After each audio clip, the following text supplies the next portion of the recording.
United Nations is a club of nation states, and the Oromo and the Palestinians are stateless people. In reality, international law exists to state officials, economic actors such as corporations, and the cultural actors.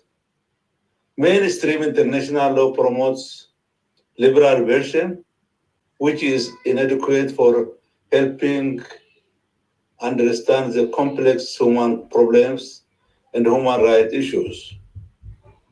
Based on the liberal vision of colonial state construction, Ethiopian colonialists and their supporters have engaged in looting or theft, terrorism, slavery, land disposition, massive rape, torture, genocide, and destruction of Oromo society in their institution. For the last 150 years, the Oromos have been facing these crimes against humanity. Destroying the life and the liberty of the Oromo people, successive Ethiopian governments have introduced war, terrorism, famine-induced diseases.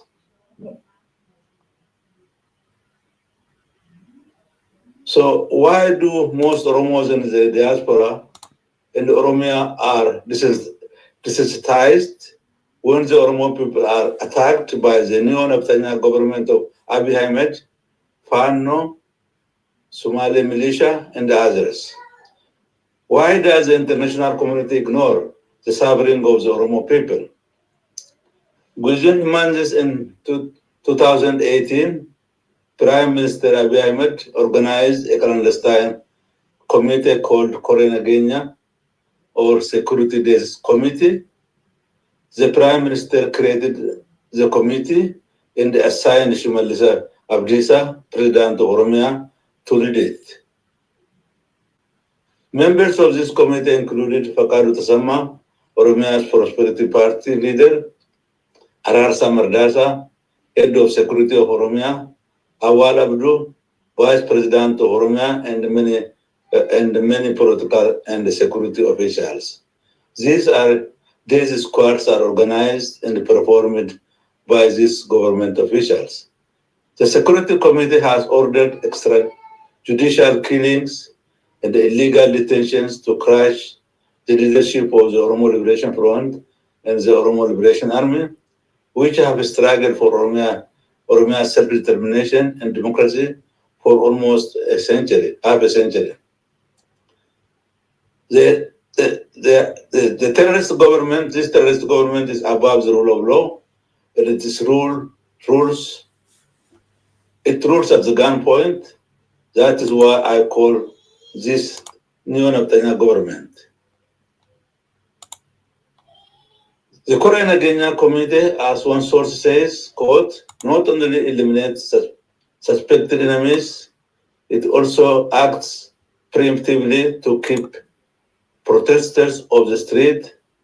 In 2019, the committee ordered that people deemed a security threat be arrested or their prison term is prolonged. This is reported by Oromia Support Group.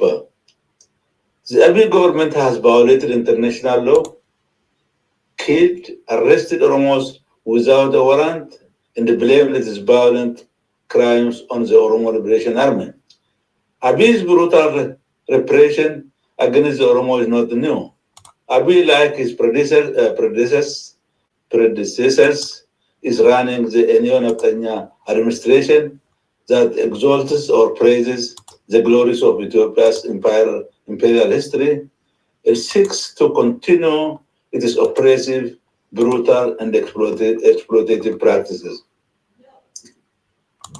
There are other forces, such as the Fano, Somali militia, and others that are directly or indirectly associated with the neo-Naftanya government that engage in terrorism, massive human rights violations, and disposition of Oromo lands. The Abiy government and its Oromia regional government allow these forces and the government forces to gradually and clandestinely destroy the Oromo people so that the Oromo people can be ruled without any resistance. This government, which means the so-called federal government and the Oromia regional government, divide Oromos in the diaspora and in Oromia by bribing them, by giving them houses, pieces of land, political appointments. Consequently, millions of Oromos are desensitized and ignore the massive human rights violation of Oromo society. They even express that the Oromo are liberated and no need to complain. Some of them argue that those Oromos who have been killed or imprisoned caused their own destruction by supporting the OLF. These conditions have been the great tragedies of the Oromo people today. In diaspora, almost all members of Oromo communities have chosen to be silent and stopped to protest and advocate for the Oromo human rights. So without solving this problem, it's very difficult to blame other societies when our own people are involving or directly or indirectly supporting the human rights violation of the Oromo people. We need to know this one and confront it. Oromos in Oromia are under total military and security control and afraid to express their political opinions even to their relatives and friends. Nothing is more degrading and humiliating than seeing the butchering, cutting of throats and the genitals, and the shooting or lynching of Oromos in front of parents and the communities, and leaving their corpses on the streets for dogs or in forests for hyena by preventing their burials at gunpoint. Oromo lives and rights are totally attacked by the new Netanyahu government and the different forces that are interested in Oromo resources, particularly land, are very much encouraged by this government to attack and undermine the Oromo interest. Ethiopian colonial forces and their Oromo mercenaries have terrorized and humiliated Oromo families and the communities by raping their children, girls, and boys, or conscripting young Oromos to fight for them, robbing properties, burning Oromo houses, killing pregnant women and elderly individuals, displacing from their homes and the communities. Their only crimes are having economic resources and being Oromo and manifesting their Oromo identity and the culture or supporting the Oromo struggle for liberation, freedom, and democracy. What should be done in advocating for Oromo human rights? Oromo human rights activists and their supporters should realize that might is right in the capitalist world system. Oromo human rights organizations should work very hard to mobilize Oromo individuals and the communities to better organize and talk with one voice on Oromo human rights on local, global levels. The world community only supports Oromo human rights issues based on the effectiveness of Oromo human rights and the political organizations. Oromo human rights advocates should know that disorganized people should take care of their own affairs before expecting the protection of Oromo human rights from others, because the world does not care for powerless people. They should also teach their people about human rights and involve them to advocate for themselves through various means. The Oromo should start to protect their human rights by any means necessary before expecting support from others. All human rights violations of Oromos should be documented. These violations should include economic, cultural, and political violence. The extraordinary work of Dr. Trevor should be emulated and continued in documenting the human rights violation of the Oromos, because the time will come when those criminals will be accountable for their crimes. Thank you for listening. I appreciate this opportunity. Thank you very much.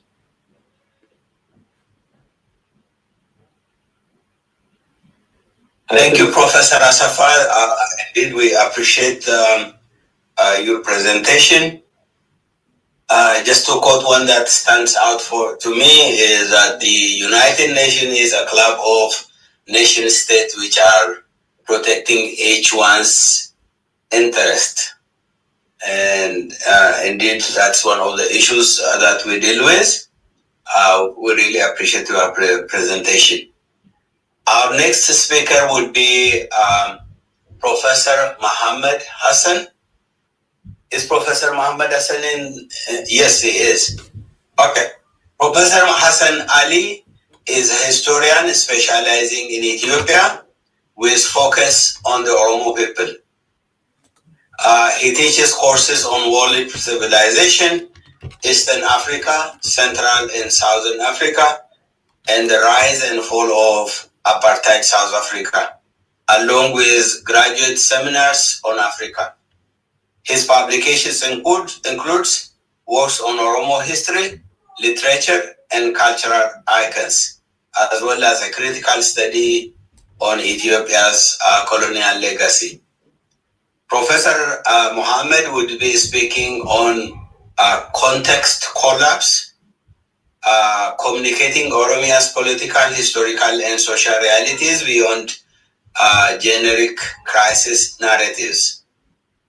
How can advocacy effectively convey the political, historical, and social context of Oromia, Ethiopia, to audiences saturated with generic crisis narratives? It is my distinct honor to present Professor Muhammad Hassan. Professor Muhammad Hassan, the floor is yours. Thank you very much, Dr. Handisa. I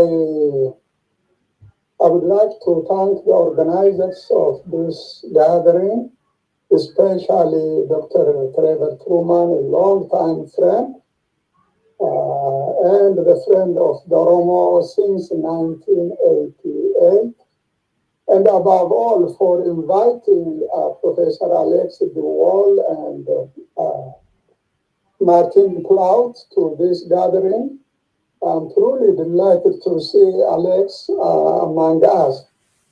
And I hope this is just the beginning and we will continue to see him in the future in our gatherings whenever a circumstance allows him.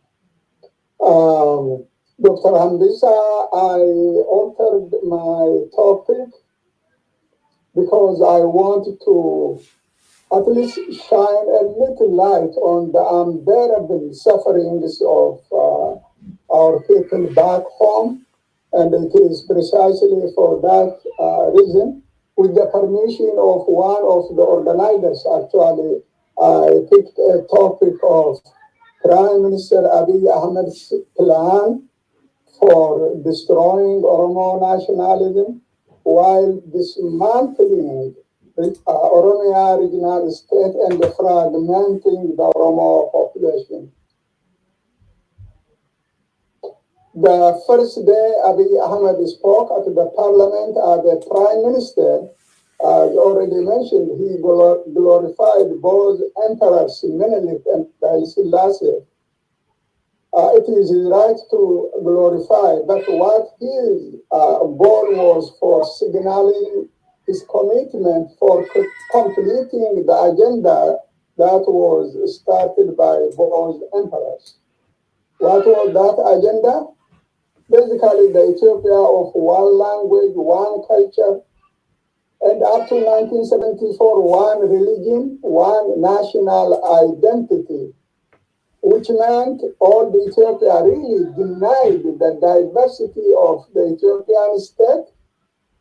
And it was only in 1991 that the diversity of Ethiopian society was acknowledged. And consequently, it was that which led to the creation of regional states, including Oromia, which is now targeted by Abiy Ahmed after 3 decades for dismantling. They have already prepared a map that at the end of the current Ethiopian calendar, which is started in September, most likely before the end of this year, after the election, a new map in which Oromia will be divided into clusters so that the Oromo as a nation will be broken and fragmented. And it is really something that worries anyone who is conscious about what is coming to face our people. In fact, Abiy Ahmed openly stated on media that since we live in one country, we have to speak one language. This was not a long time ago, and everybody, I suspect everybody knows what that language is. For Abiy Ahmed, the Oromo Gada system, which was recognized by UNESCO as intangible heritage of humanity. In fact, after the publication of the latest, the most recent book by Professor Asmarom Lagasa, 600-page book, if there is a government that has interest in Oromo issue, Gada will be transformed into a tangible heritage of humanity. But we are not blessed with a government that has any interest. In fact, this current government really wanted to create the Oromo in the image of Abiy Ahmed, and it is precisely for this reason. For him, the Gada system, Kube Afan Oromo, the Latin-based Oromo alphabet, that the OLF started using as early as 1976, almost 50 years ago, which has been used in Oromia since 1992 as alphabet of instruction in elementary schools, through books and so on. That actually led to flourishing literature for the first time in Ethiopian history in Oromo language. That has to be eliminated. Everything, Ethiopia had this tradition of taking one step forward, 3 or 4 backward, and that is what will be happening, what is happening, of course. And above all, he says Abiy Ahmed told someone, actually a week after he came to be the prime minister, what makes me sleepless every night is Oromo nationalism. That was the first week of April that he said. And he told his close friends that his mission is for breaking up Oromo nationalism, meaning basically destroying the Oromo and then shaping them into his own image. You will see that aspect briefly. All the Oromo institutions have to be undermined through massive propaganda, supported with military actions for breaking Oromo nationalism, and of course dismantling of Oromia, which is already completed except not announced, and fragmenting the Oromo population, which truly worries me very much personally. If we all remember, it was not a long time ago, it was through the peaceful Cairo and the Carre movement that change was brought. The EPRDF was forced to allow change, and it was that which brought Abiy Ahmed to power. And the first group he targeted, in fact, precisely the Cairo, the Kore Nagenya that Professor Asafa mentioned earlier, was precisely formed just 2 months after, in June 2018, 2 months after Abiy came to power, for the purpose of dealing with the Kairos. Please underline this. It was the sacrifice, incredible sacrifice, that brought him to power. He immediately targeted them for either co-opting or imprisoning or destroying them, physically liquidating them.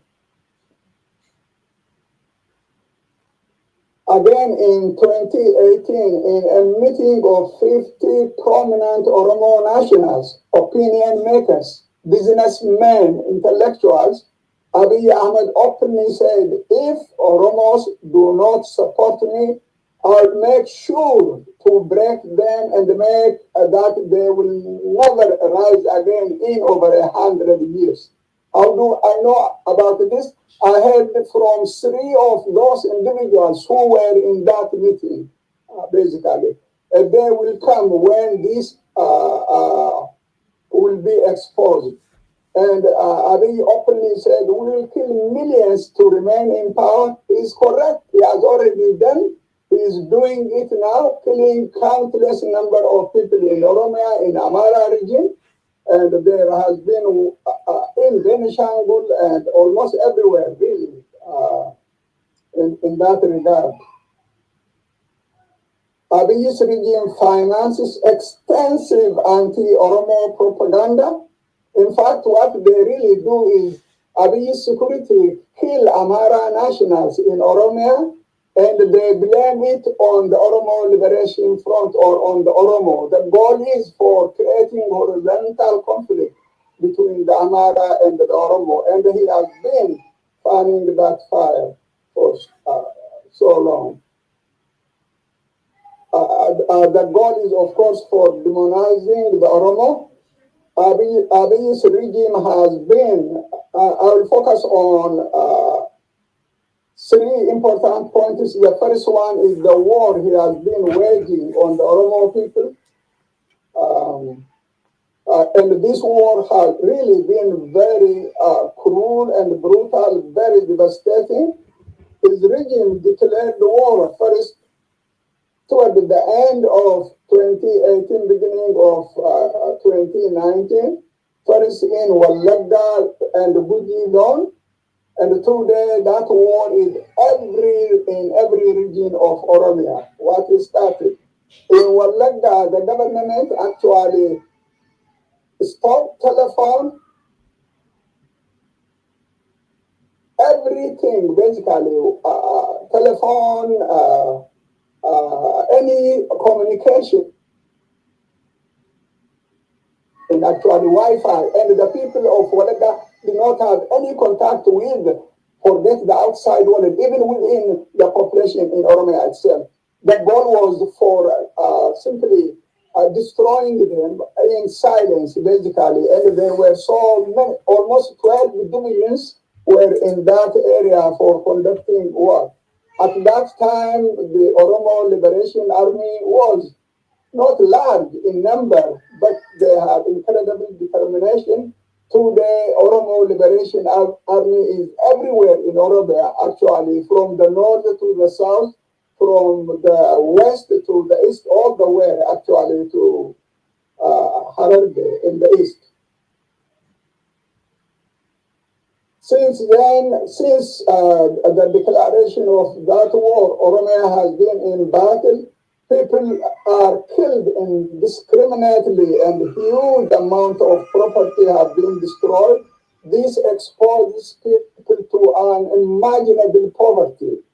Those who are dead, they are gone. The living will really suffer in incredible poverty. And that poverty has become all across Oromia. And anyone who visits that country will really realize how much the Oromo population are impoverished. Honest to God, I'm not exaggerating. I receive daily calls from the region I come from, and everyone is asking for assistance as if I am a wealthy person. I barely support my family, but everyone thinks I will be able to help. And it only shows the incredible desperation the population really find themselves in. In short, no other previous Ethiopian government impoverished the Oromo people. This government is impoverished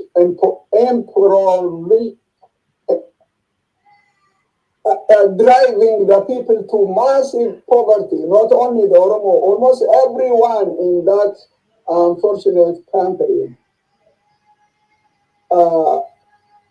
Fikadu Tasama, which Professor Asaf mentioned earlier, a prominent OPDO official and an ideologue of the government, he was asked in 2020, toward the end of 2020, why was the government not able to defeat the Oromo Liberation Army? His answer was very telling. He said, fighting against gorillas is like catching fish in an ocean. If you want to catch fish in an ocean, you have to dry up the ocean. What he wanted to suggest was to destroy the Oromo Liberation Front. We have to attack the population because they get support from the population. They live among the population, and we have to punish the population. And Fakado, who is still a top official, also added, he urged imprisoning and killing family members of Ola.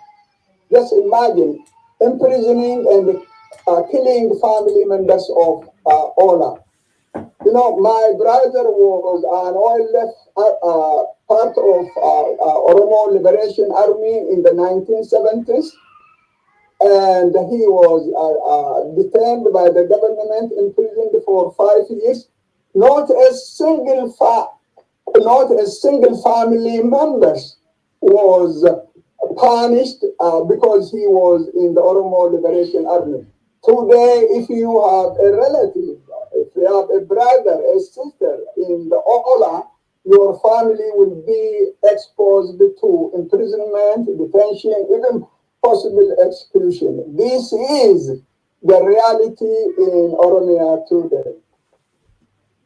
Professor Mohammed? Yes, please.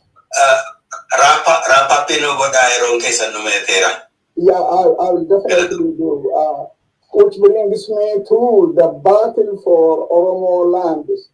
This is divided into two. The first one is the Fano. We all know what Fanos are doing with the full knowledge and the support and the finance of Abiy's government. What the horror Fanos are committing in Wallaga is well known. They have already removed the local population. They want the land, not the people. They are driving the population. I hope everyone read a recent article by Martin Plout, which really deals with this aspect. And I thank Martin for really writing that article. They are waging war everywhere for the land, and the Fanos really kill people brutally. They cut heads, and it is just horrible. Above all, what really what angers is they skin live human being, basically incredible torture when someone's while alive is skinned. They have driven thousands of Oromo nationals from their lands, from their possession. They confiscate their property, their cattle, their everything. If they are not able to carry it, they destroy, like what the federal government is doing. The second group is, as already mentioned, is the Somali security forces are battling for Oromo land. It reminds me of the claim of General Ziad Barre in the 1970s. If you remember, some of you may be young, you may not remember, but General Ziad Barre, when he declared the war, he claimed every area east of the Awash River, which includes Hararge, Bale, Asi, and the Sidamo, to be part of Greater Somalia. At that time, the population of these four areas were twice the size of the entire Somali population in the Horn of Africa and beyond. And one Somali diplomat at a conference, I just asked him a simple question. If you are lucky enough to colonize this vast area, what is your plan for the Oromo people? And his answer was very simple. We will provide them with crash program for Somalizing them so that they speak Somali language. And that diplomat ultimately became a refugee in Canada. We met and he apologized. His state has collapsed, basically. What led to that collapse is the wild ambition of the Somali regime. Today, with massive support from Abiy's government, the Somalis have claimed extensive territory in Hararge, in Bale. Trust me, it will not stop there. They are taking over the land everywhere, and they are armed and they have massive guns. Our people are without weapons. That is why they can move anywhere. One final point. When I was young, I once went to Jijiga. I was educated primary school and later on when I was in high school, actually, I visited the town of Jijiga. Then it was a small town. Half of the population, if not more, were Oromo speaking then. All the area outside Jijiga were Afan Oromo speakers, basically. Today, the Somalis are on the point of taking Dredawa itself, claiming as if it is their own city. And simply, this is the reality on the ground. One final point, extensive Tulama land, Tulama or Oromo land are really given to foreign investors, especially United UAE is given extensive land in Jimma, in Elibabur, and around almost 100 kilometers around Filfine, as well as Bale National Park.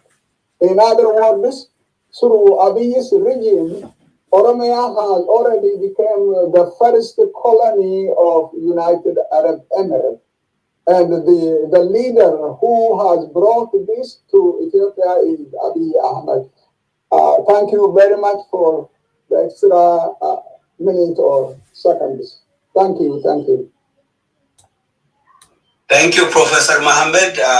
We really appreciate. So you reminded us all that Oromia is already under deconstruction, and we really need to be aware of what is going on so that we take proper action. Thank you again. Our next speaker would be Dr. Jamal Hebano. Dr. Jamal Hebano is a clinical pharmacist serving at Franciscan St. Elizabeth Health and Walmart Pharmacy in Lafayette, Indiana. A cum laude graduate of Purdue University with a Doctor of Pharmacy. He also holds advanced degrees in water resource engineering from KU Leuven in Belgium and agricultural engineering from Awasa University. A lifelong advocate for justice and equality, Jamal has been active in Oromo students and community leadership, humanitarian projects, and political organizing, while also supporting immigrant families in the US toward economic independence. Dr. Jamal will be speaking on media and advocacy, adopting reporting and strategies to avoid numbness in human rights. Should the media adjust its approach or reporting human rights violations to avoid numbness? How should Oromo advocacy adopt to change in the misinformation and media environment? It is my distinct honor to invite Dr. Jamal to speak. The floor is yours, Dr. Hebano. Thank you so much, Dr. Hambisa. I'm honored to be here, but before I delve into my presentation, I need some technical support. I got some PPT presentation I prepared, so I don't know if the coordinator can share the screen with me, or if Dr. Danielle can upload it for me. And that way it's at least easier to visualize. Yeah. No, you have the right to share. Okay, wonderful. Excellent. Okay, yep, that's it. And I think now we can go in here. Yeah, I'm really so humbled by a generous introduction, Dr. Hambisa. I don't know how much time I got.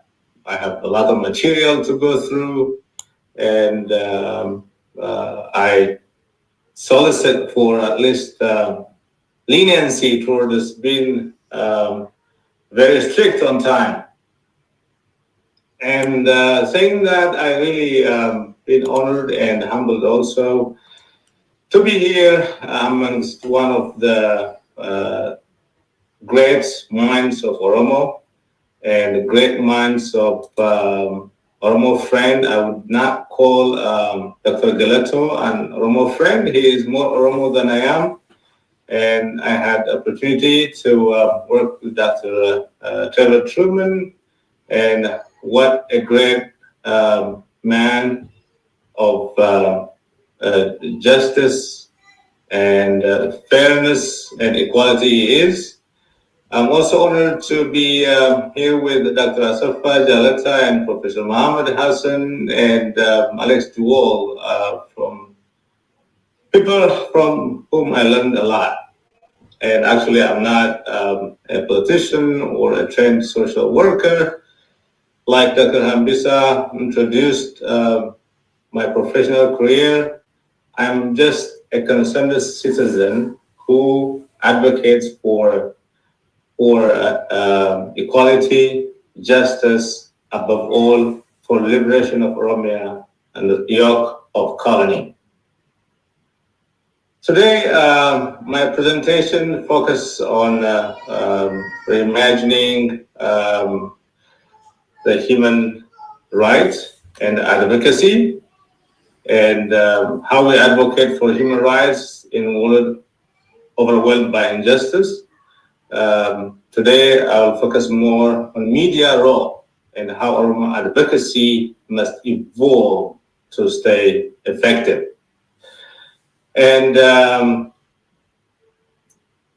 let's just start with the paradox. The more we see human sufferings, the less we feel it, like Alex Duval said earlier. This is age of exposure. Example, Yemen, Syria, also Oromia and Ethiopia.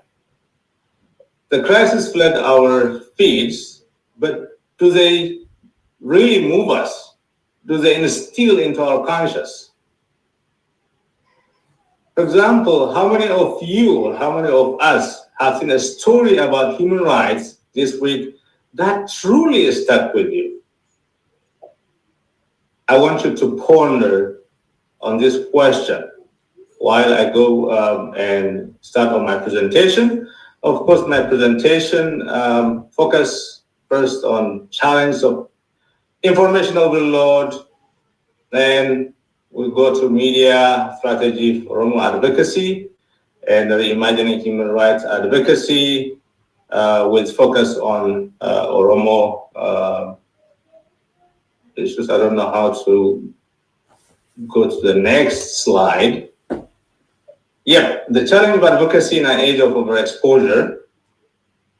Constant overexposure desensitizes audiences, causing emotional fatigue and reduce empathy.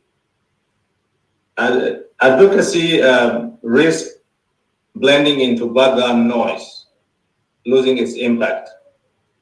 So as compassion collapses and dilutes accountability, threaten meaningful engagement, advocacy must evolve to remain effective. So desensitization leads to emotional fatigue, and advocacy becomes like a background noise. Nobody pays attention. Need for evolving advocacy strategy is of paramount significance. And the next slide. Okay. Here's the paradox. More coverage, less impact. The more we hear, the more we talk about something, the less we feel it. Even the most horrific stories lose their power when repeated without context or resolution. This is a key thing I want everybody to take home. If there is no resolution, if there is no action, the most gruesome, the most horrible stories lose their power. They just become noise. So action is what brings hope, and that hope is what leads people to seek their freedom. Example, I take Syrian refugees crisis. Look, at the height of the crisis in 2015, there was a peak media coverage. Then public interest declined over time. Attention decreased, but the situation was not improving, it was deteriorating. And then the media stories become less frequent, less impactful.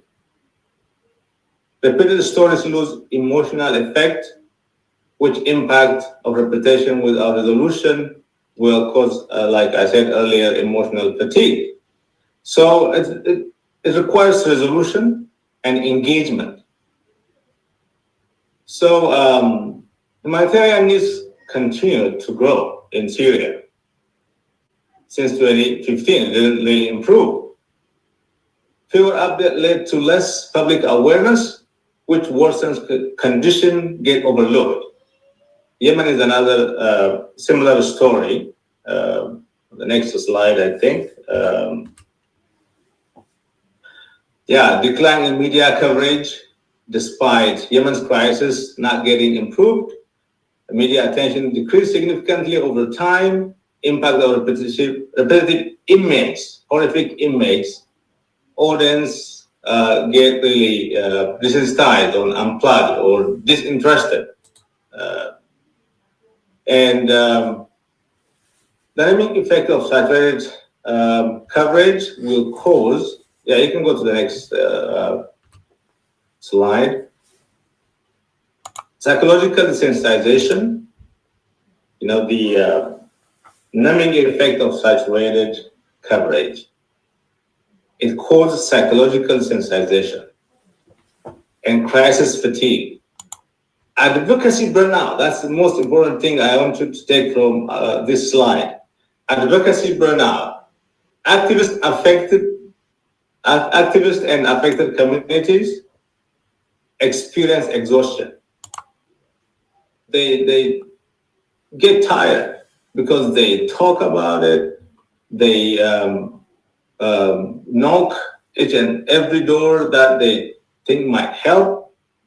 But if that help and action is not coming, they risk burning out. So it becomes challenging for them. So it can hinder sustained effort for advocacy. Just constant exposure to the same thing over and over again may really lead to selectivism.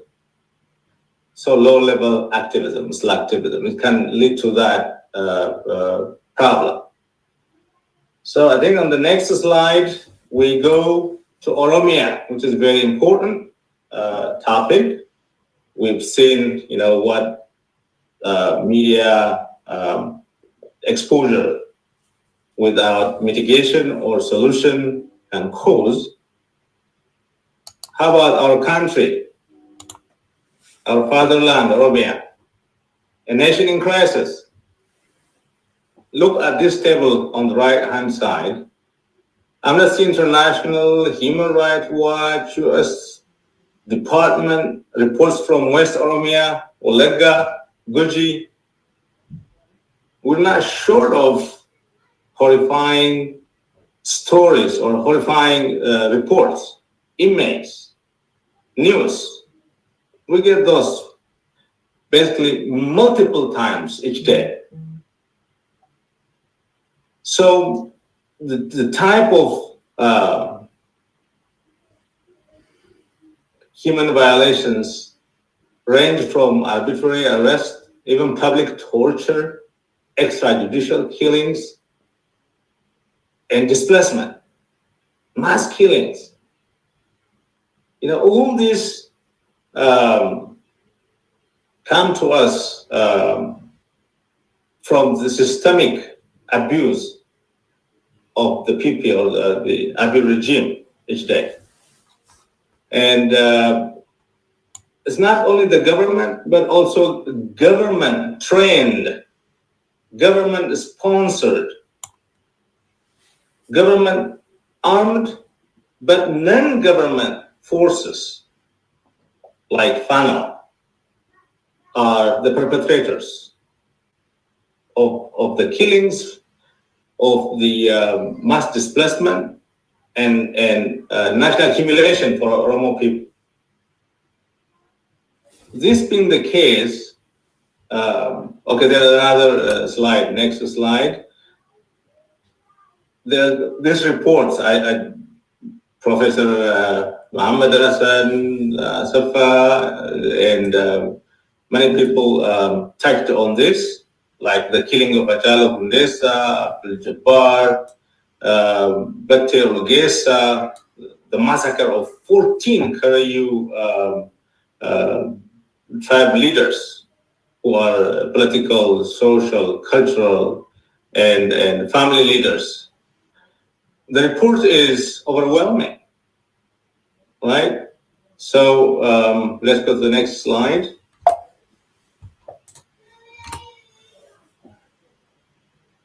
Okay, here, let's see. The conflict in Oromia, as all of us are aware and mindful of the timeline of events in that country,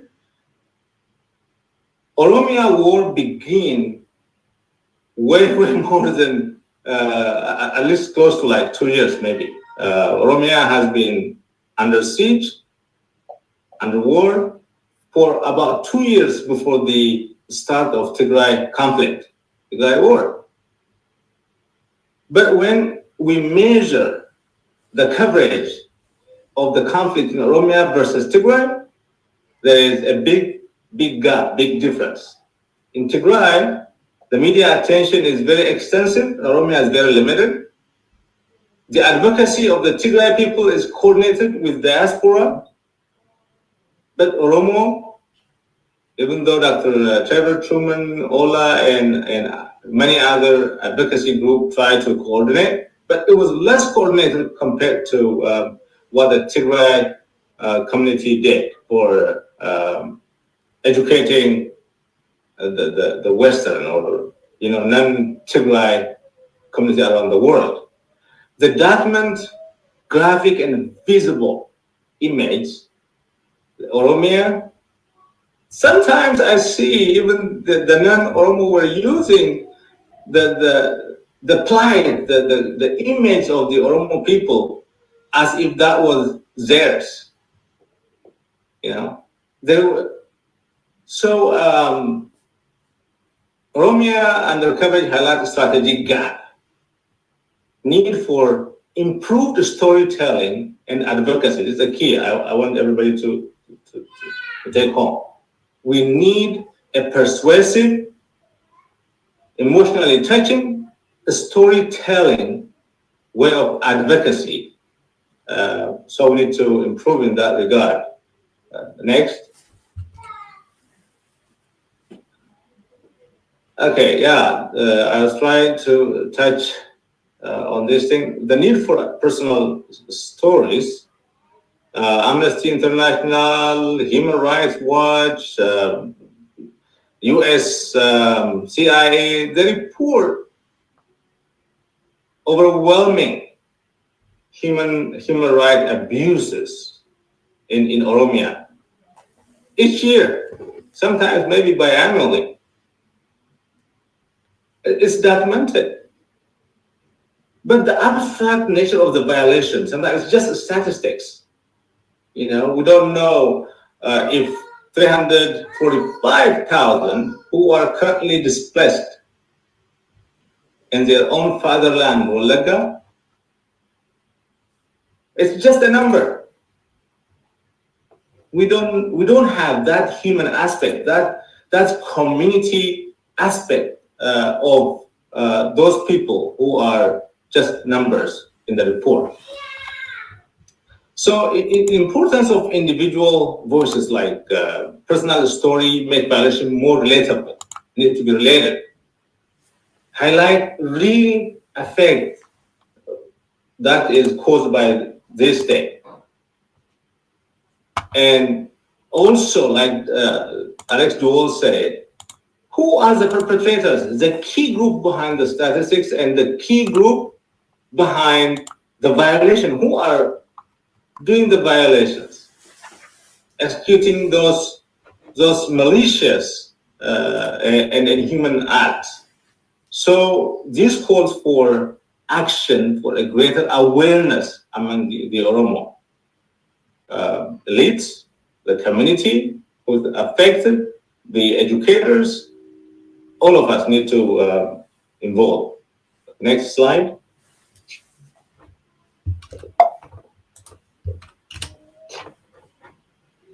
So with this, I will come to ask everyone, or I think that's the theme of this conference as well. Should media adjust this approach? The Oromo media, if we have money, the availability is also limited because of the resources, but even those media that we operate for the Oromo cause need to change their approach. We learned this system or way of reporting from international media.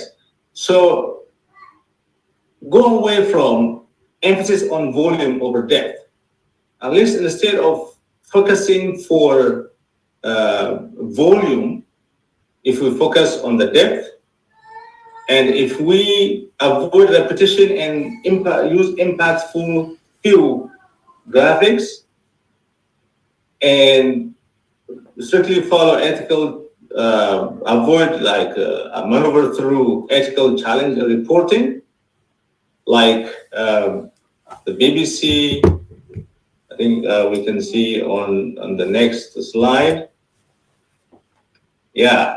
So in Ukraine, the war has been raging for some time now, but the media focuses from just reporting how many buildings are bombed or how many buildings are demolished, how many people are died, how many schools are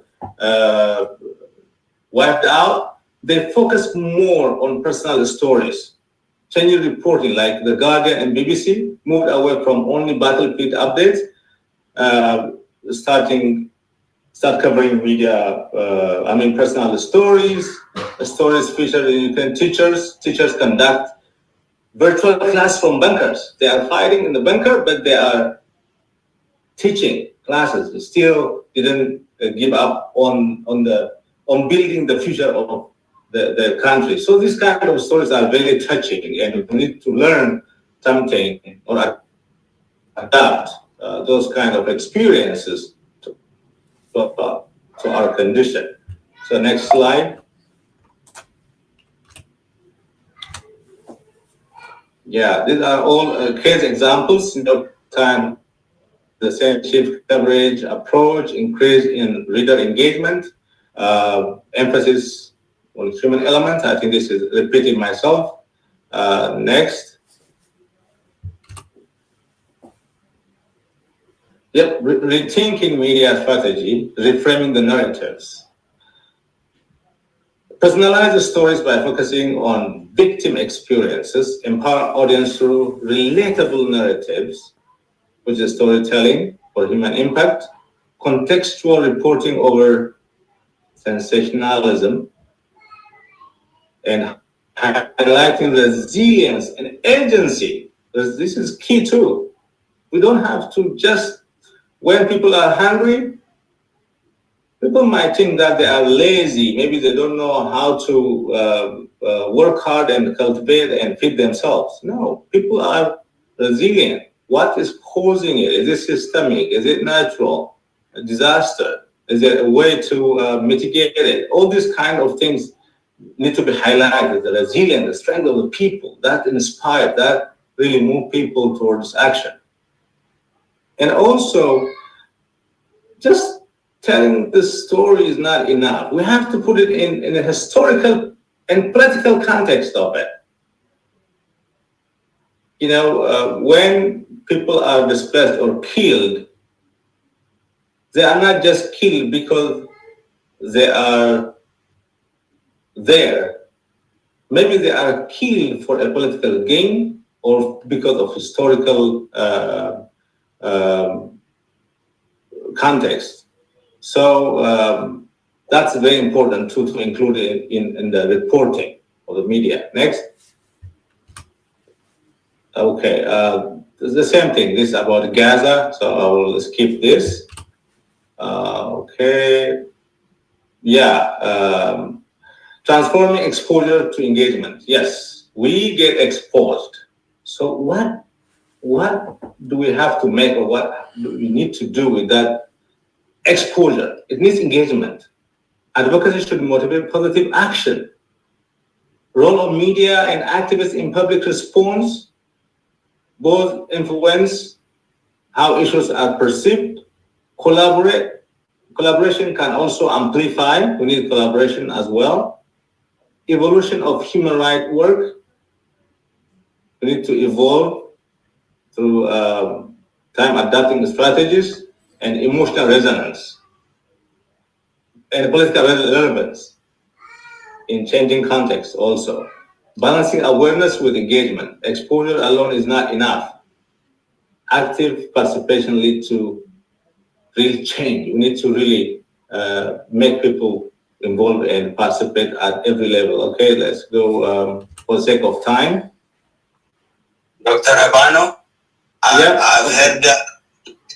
I've heard you play from the very beginning. I've given you more time, so try to wrap it up. Thank you. Let's go to advocacy. Okay, this is at least the strategies like info, graphics, how to simplify, how to increase visual accessibility, and design strategies. Okay, let's go to the next slide.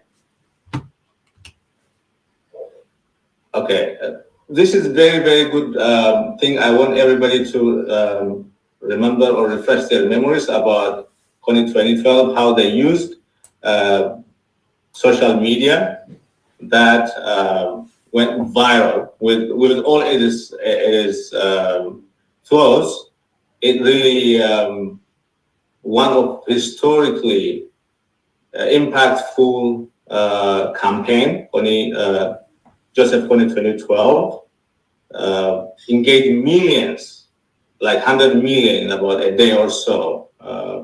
A short 30-minute video that mobilized, even though it didn't really reach its goal. So we need to learn from that kind of reporting. Next.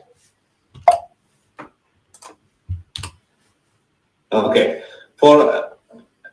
I just like an advice. The strengths of Oromo advocacy. So strengthen, utilize diaspora network, we collaborate, embrace digital storytelling, prioritize clarity and emotional resonance, rely on verified data, and collaborate with journalists and ethics. I think I have a lot of slides. Go ahead. This is also an experience we can learn from with all its flaws. The hashtag Oromo protest movement of like 2014, 15, 16. And go ahead. Yeah, collaborate with diaspora advocacy. Dr. Trevor Truman has a lot of experience in this. We did a lot of work with him before 3 years. Okay, next. Okay, yeah, we have to diversify our platform. This is also an advice that can be done. I'll go to my conclusion. I'll conclude Okay. Look, I want everybody to imagine themselves being Hachalu's wife, children, family, and Abdul Jabbar's and Bati Rogesa's friends, families. And imagine being from Karayu, who lost their 14 community leaders within a single day. And they are still waiting. There is no closure, no trial, no justice. Imagine you are one of their family, friend. And as Oromo, for Oromo advocacy, do not just inform and inspire. We need to inspire. Journalists, don't just report, relate your report. To bridge the gap between Oromia and broader global patterns, the same fatigue that dulled response to Syria is now numbing reaction in Oromia. It's very sad. Just as Gaza's resilience was spotlighted through personal stories, so too must Oromia's. Finally, we can reimagine advocacy not as a cry into the void, but as a choir that moves the world. Let's make sure Oromia is not just documented, but defended. Thank you so much.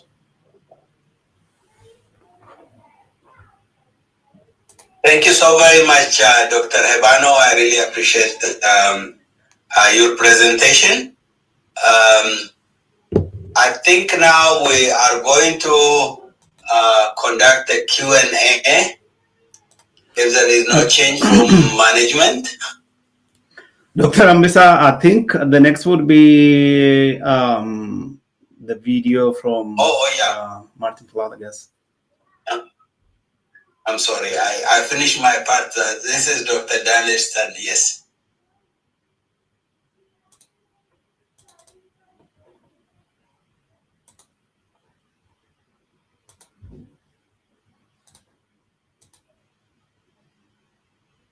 Hello everybody, this is from Panelists Network, and today I'm hosting journalist Martin Platt, and we'll be talking about media and advocacy, in particular about Oromo human rights. So atrocities in Oromia are ongoing, but audiences, journalists, and policymakers risk becoming numb when they hear repeated stories of violence and human rights violations. And we'll be discussing how we keep advocacy impactful without overwhelming or alienating the Driven half by the ISIS thugs. Crowds using fire and spot litters.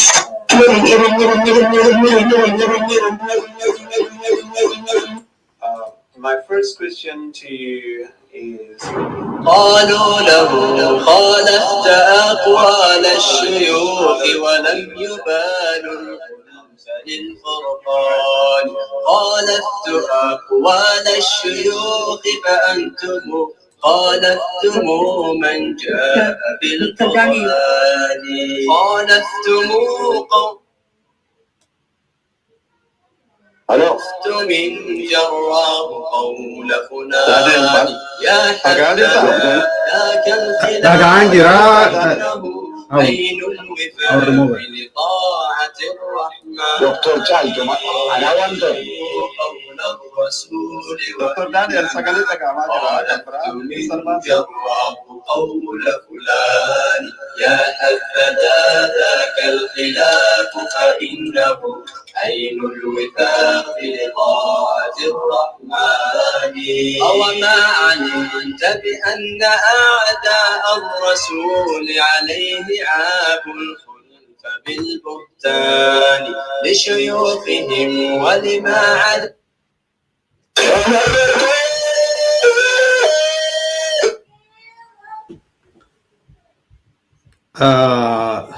Sorry, everybody. We expected this would happen, and so we try to limit the impact of this kind of trolls getting in and try to disrupt our meeting. Still, we unfortunately left on participant to unmute themselves, I think accidentally, so that now they are, that's why they are able to unmute themselves and continue to disrupt our meeting. I'll get back in. So I have muted everybody, and I will only allow the panelists at this point and those selected people to speak. And I apologize for the disruption that has happened. This kind of a disruption constantly happen to Oromo discussion, Oromo forum, and to mitigate that, we subscribe to webinar so that only panelists and individuals allowed to speak will be able to speak. I'm sorry about this. So I'll get back and continue our meeting. And the global media coverage and the... Hello everybody, this is from Panelists Network, and today I'm hosting a journalist, Martin Plot, and we'll be talking about media and advocacy, in particular about Oromo human rights. So atrocities in Oromia are ongoing, but audiences, journalists, and policymakers risk becoming numb when they hear repeated stories of violence and human rights violations. And we'll be discussing how we keep advocacy impactful without overwhelming or alienating the audiences. I would ask some questions, and so Martin will be speaking on how to break the numbness and desensitization. My first question to you is, what have you observed in other conflict zones when it comes to human rights violations and the global media coverage and the local community as well as the global community's reaction to atrocities? And like I tried to mention before this, the Oromia support group reported the Ethiopian government under the current Prime Minister Abiy Ahmed has killed over 6,000 people over the last 7 years. And the Fano militants have also killed several hundred.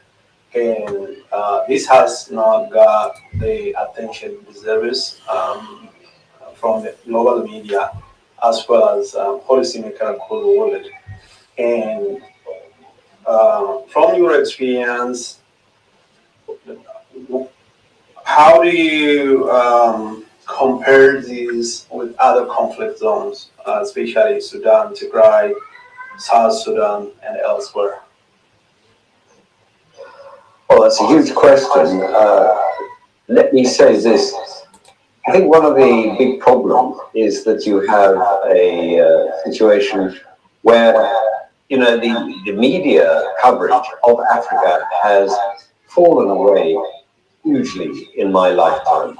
You know, in the 1960s and 70s, when I first began to be involved with reporting on Africa, there was a genuine interest in Africa. And I began working for the media in the 1980s, and I was there for 27 years. And at the time, we had about 5 different correspondents in Africa, and we were... What is the question? We lost audio. You just came back. Or the interview just came back. Oh, well, okay. No, we can hear you, but we weren't able to hear the interview. You can't hear the interview right now? Try it one more time. Okay. That was true for just about every Can you hear major yes, organization around the world. They all had a lot of correspondence there, and that has fallen away and fallen away and fallen away.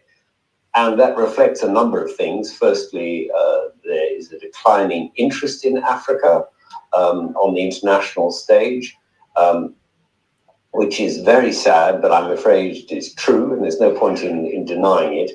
And the number of people who understood Africa has declined in the international community, partly because, after independence, then whether you liked the colonial powers or not, at least it meant that they knew the countries that they dealt with. And later, people didn't really know them unless they arrived. I'm just talking about the international perspective. Unless they came as an aid agency or, as a government representative. And these were much smaller in their involvement than the colonial powers, of course. So there has been a declining understanding of Africa and its problems. And then the other problem is that there are now so many domestic issues and domestic crises. You've only got to look at the problems that, say, the French government are having now with their finances, the British government are having with, discontent. The American population is unhappy. They've just had an assassination of one of their political leaders. Now, all of these things demand attention. And where Africa comes in all of this is very, very low down. The other thing that one mustn't forget is that now it's almost as if there is only one slot for Africa, if there's going to be a coverage at all. And I'll give you one specific example. There's a good reason why the Rwanda story and the Rwandan genocide did not get the coverage in the beginning that it deserved to.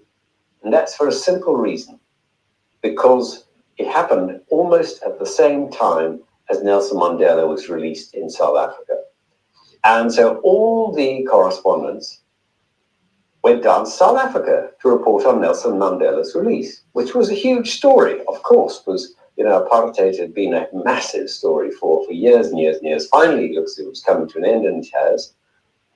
So, the Rwandan story got squeezed out. Now, if you take the hierarchy of news at the moment on the international side, you have Gaza as possibly the number one story, Ukraine maybe number two, and then it goes down from there. And I'm just talking internationally, other local newspapers, of course, would report on their local issues. But internationally, those are possibly the two biggest at the moment, depending on what you're talking about. But Ethiopia gets almost no coverage at all, wherever the fighting is. I wrote a book on the war in Tigray, and we could get almost no interest in it whatsoever. And even when the war was at its height, it was the bloodiest conflict going on in the world at that time. The coverage was very small, partly because the Eritreans never allow anyone to come in to report it, and partly because the Ethiopians didn't allow anybody to go up to the front line. So if you couldn't report from the front line and you couldn't go into Eritrea, how did you report the story? Now, a few people slipped in. It was hard to do, but they did it. And then they tried to get interest in the story that they'd frankly risked their lives doing. But they didn't get much of it. So, even the whole of Ethiopia has got very little coverage. I mean, the open of the Grand Renaissance Dam did get a bit of coverage, because it was such a monumental change, and the relationship with Egypt was important. But I'm afraid human rights issues related to particular conflicts come very low down on the list. I mean, for example, when did you last hear coverage of the situation in northern Mozambique, which is terrible? I mean, there's practically a war going on up there. When do you hear much about Western Sahara anymore? And you could go through all the regions of Africa and you just don't get much coverage of it. And that is the reality. So, it's not that I'm trying to be, trying to tell you there's no hope, but it's pretty damned hard to get anybody to cover issues which they don't believe directly affects their own populations. Thank you, Martin. I hope you have read and remember one of the media. I think it was a Reuters reporting about the Reimaging clandestine killing squad that was organized by the Oromia regional state in Ethiopia. And at that moment, it was an eye-opening. It was the first time that an national media reported on the situation. But following that, we didn't observe, we didn't see any meaningful policy change or reaction from the global community. Would that kind of reaction and desensitization, numbness, affect the media's interest in reporting on what's happening in Ethiopia? Yes, I'm sure you're right. That's exactly what is happening. And I think if you want to understand the situation, you need to ask yourself, what is the transmission line between the event in an African country and it being reported? Because if you understand why does anybody begin to know about it? Now, there really are two ways that it can come to light. The first is that the local media, shall we say in Ethiopia, report a story and they give it coverage. And then, it would be noticed perhaps by people who are monitoring the international media. So that is one way that you can do it. The second way that you can do it is to get in touch with the major human rights organizations, whether it is Amnesty International or Human Rights Watch. You can do that internationally and you can say, look, you guys are making a mistake. There's a big issue here and we can help you. We can put you in touch with these people. This is what's happening. We can provide you with the information. And you get to know the people who deal with Ethiopia. And they certainly have people that deal with Ethiopia. And you can do the same with the international powers. I mean, so for example, you could get in touch with the State Department. You can get in touch with the British government or any other government you think might be helpful. And the most important thing you can do is to do an analysis of who it is that takes up these issues. So if you look at, shall we say, the Washington Post or the BBC or anybody else that covers these things internationally, look at who the journalists are who are doing it. And the journalists you need to approach are the journalists who are already doing it. And you need to find a way of contacting them, find out who they know, who they trust, who they think is reliable, and then you give them information. Now, you must be absolutely clear when you deal with a journalist or you deal with a state that you do not exaggerate what is going on and that you are absolutely certain of the information that you provide them, because you only have one chance. And if you are shown to be a reliable source, that's one thing. If you're shown to exaggerate or give misinformation, they will never trust you again. And they will drop you and they won't cover you again. So that is the real, as I said, there's a transmission mechanism which gets it onto the front page. It doesn't just happen.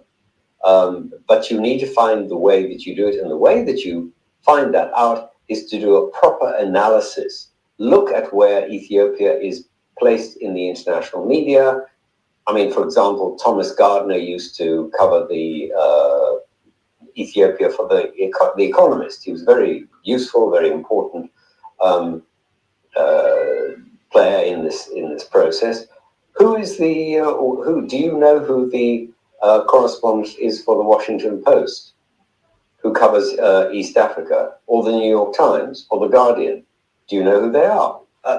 To be honest, I'm not exactly sure of who they are, but if I look, I'll be able to find their names.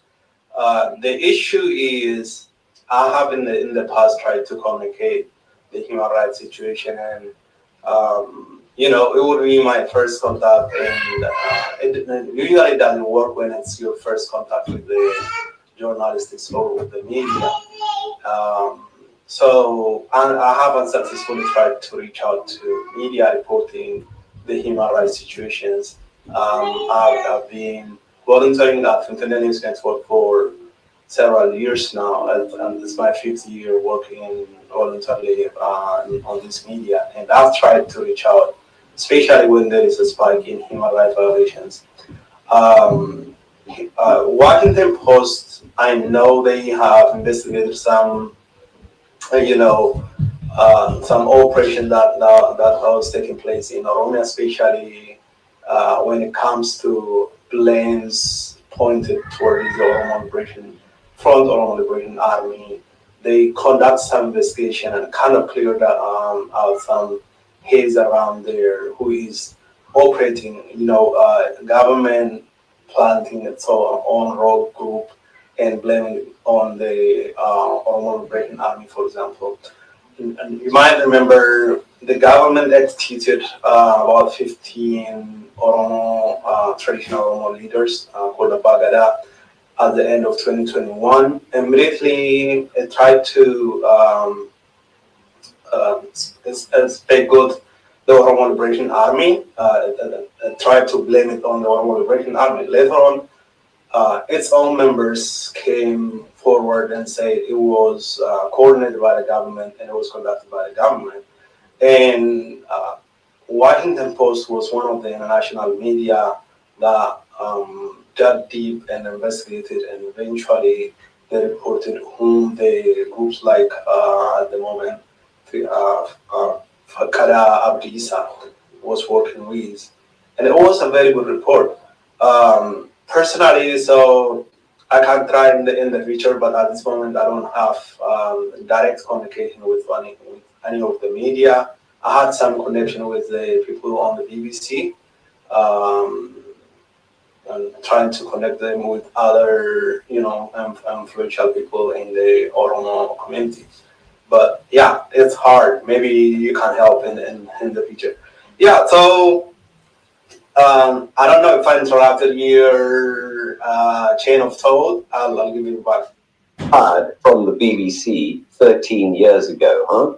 I'm not with the BBC anymore. I'm not a journalist anymore. Well, I mean, I do journalism, but I'm not a paid journalist with the BBC or anybody else. So, I'm not really a source for you to do. But what I'm saying is that you need to analyze and then act. And when somebody puts out a good report, you can contact them and say, it was a great report, but I can help you. I can get you some more things. You just need to keep going. And, don't take the fact that they don't reply immediately as a no. Just keep it up. And, the other thing I would say is that the Oromo situation is particularly complicated because, Oromia is so, how can I put it, so dense, and there's so many groups, there's so many factions within the groups, and there's so many divisions, some of whom support the government, some don't support the government, some of them have policies in one direction, some in the other. And if don't forget, even if you're dealing with East Africa, you're probably dealing with the whole of East Africa. I mean, how much time can you spend on one part of one country when you're having to deal with a potential civil war in South Sudan, a war, full-scale war in Sudan, tensions on the border between Ethiopia and Eritrea, the continuing complicated situation in Somalia, Somaliland, and you might get other places that you have to deal with as well. Kenya, I mean, Kenyan politics is complicated enough all by itself. Now, you only have a limited amount of time. You have probably no resources. There's nobody doing anything except you. All these things are difficult. So imagine when then somebody says to you, well, 17 leaders are being killed in Oromia, and you think, well, how do I deal with that?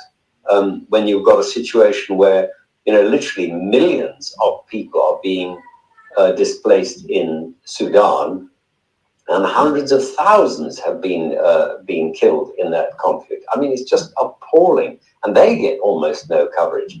So you can see this is, just look at it from, put yourself in the shoes of the journalist. How much time can they give to what you're bringing up to you, unless they know you? Which is why, in a sense, the second track is just as important, and that is working with the embassies, the governments, and particularly with Human Rights Watch, Amnesty International, and the other human rights organizations, because when they put out a report, people believe them. Thank you, Martin. So Ethiopia is often framed in terms of Tigray, Amhara, or federal government perspectives, and the challenges there in terms of attention paid to the event that happened in Oromia. So how can Oromo advocates break through those competing narratives? And that would be, so we are coming to our time. I think I have one last question. And so how can we break through that narrative? And so the point you've just made now, which is this, there is one thing that I can help you with. I'm contacted fairly frequently by people from the Amhara community, the Tigrayan community, and the Eritrean community, and they say to me, look, would you put this on your blog? Now, my blog is not that important, but it does get read by quite a large number of people. Have you sent me an article? I would say no. If you wrote me an article, and it has to be accurate, it has to be based on fact, I need photographs in it, but if you provide me with solid information, I will put it on my blog.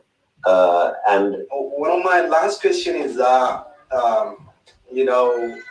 in Ethiopia, one of the major perpetrators when it comes to violating on human rights is the Fano militants. In my own case of reporting for the last 5 years, I have been constantly following their activities in Oromia, and they have committed very harrowing atrocities in Oromia, including beheading of people, slaughtering people, burning homes with people in their home. Just in the last month, around the end of August, they killed more than 32 Oromo civilians in a zone called Oromo. In this part of Oromia, they were settled around 1984 during the Ethiopian drought. And then the young people from this community grew up, and they are radicalized, and they now kind of partially they claim the area because they are settled. They claim ownership of the area, and the government is complicit. They don't protect the civilians, and so the Amhara Fano group are committing this kind of heinous crimes from time to time in that part of Oromia, as well as in North Shawa, in Wollo. And I personally, based on this, I've categorized the Fano group as terrorist organization. If you closely follow their activities, have you ever thought about whether the Fano group are a liberation organization or a terrorist organization or a mix of both? And how can we, in terms of, mostly you said people reach out to you from Amhara community, and mostly they claim they are victims, but they don't mention what they, one of the major political organizations in that region, and of course also having movement in Oromia is committing in terms of their, wrongdoing, atrocities they commit against the Oromo people. What is your take on that? Well, I have an old-fashioned view, which is one that the BBC adopted many, many years ago, which is that we do not call people terrorists. I do not call anybody a terrorist. I describe what they do. It's for the audience to decide whether they are or are not terrorists. I mean, I can only suggest that you send me some information about what they have done, describe in detail, provide photographs. Don't make it too complicated, because you must understand. I mean, imagine if you were reading that story in a similar story about, I don't know, Guatemala or Pakistan, because, that's the reality. Not everybody knows where places are. A map always helps. Anything like that. I promise you, I will do what I can to publish it. Will anybody take any notice? I have no idea. That I can't control. But I will do what I can to help you if I can. And that's about all I can say, really. I'm not with the BBC anymore. I haven't been for many years now. I write all sorts of books. I've just finished a book now, which is this one. It is called Unbroken Chains. There you are. Sorry, a bit difficult for you to see it. That it's about slavery in Africa. And one of the things when I'm asked about it, I have said that I remember when the Tigrayans had a meeting in Washington where they tried to bring all sorts of opposition people together, including the Oromo. And an Oromo getting up in that meeting and saying, I have been treated like a slave all my life. That wasn't 100 years ago, 500 years ago. That was, 2 years ago. And so, it made a big impression on me. It was just such a simple statement. Now, I'm not there to judge the rights and wrongs of it, but, I was impressed by what he said. Anyway, that's what I can really say. And I wish you luck with your activities. As I say, monitor who is writing about what, work with anybody you can try and get information to, including the various governments. Thank you very much, Martin, for taking this afternoon in London and speaking with some Panelists Network. I promise I will share your input and your say with the Oromia Global Forum and the Oromo human rights groups during the conference. And thank you very much.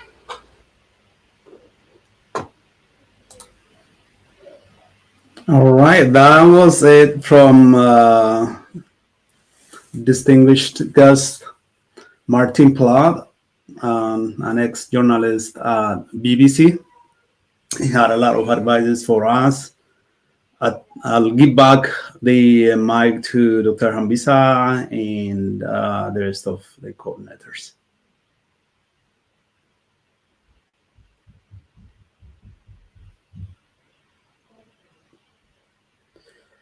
Dr. Hambisa, are you around? You're muted, Dr. Balina.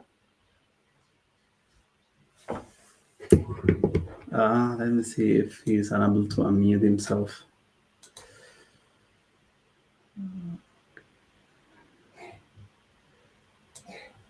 Raise your hand, Hambisa, so that I can see you.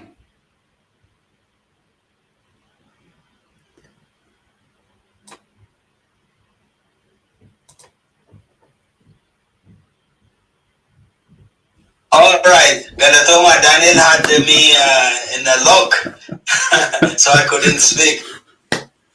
All right, so thank you. Give me a second. Let me get my file here. So we have concluded this morning's presentations.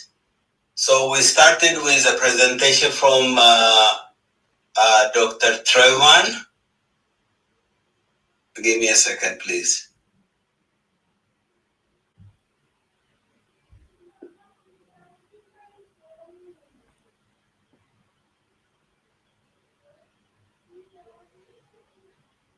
So Dr. Trevman, in his keynote speech, spoke to many issues. His core message was that the Oromo advocacy must be revitalized so that it would serve it's a true space as a cornerstone of the Oromo struggle for self-determination. So a need for a renewed commitment, especially by strengthening the Oromo Global Forum is important. Some of the key points he spoke about is reassessing Oromo advocacy, reviving the OGF, concentrating on this issue of the victim and the perpetrator narrative, which has been also echoed by the presentations of Professor Alex Dubois, with also by Dr. Hebano, which we will talk about some of the details. The crisis condition, Ethiopia forces economic collapse, territorial encroachments, for both from within and from without. The issues of Oromo refugees, and so the main issue that was addressed is why is Oromos are ignored. Their plight is real. Their struggle is justified, but nobody seems to be paying attention. So that of some of the issues that was raised. Dr. Alex Dual spoke of the desensitization of paradox. He highlighted how famine and crisis could be used as an image and to tell the story. And sometimes some of the examples they raised, even without putting any narrative to it, but probably publishing the pictures, the effects, maybe could break a wall. Maybe could bring the Oromo issues to the international audience. International journalism. One of the things he spoke is that sometimes we concentrate on the crime, on the victim, and the issue of the victor or the perpetrator is ignored.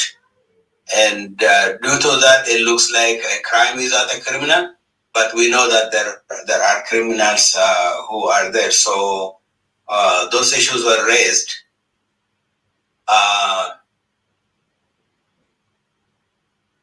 Professor Asafa Jatlata spoke on three major issues.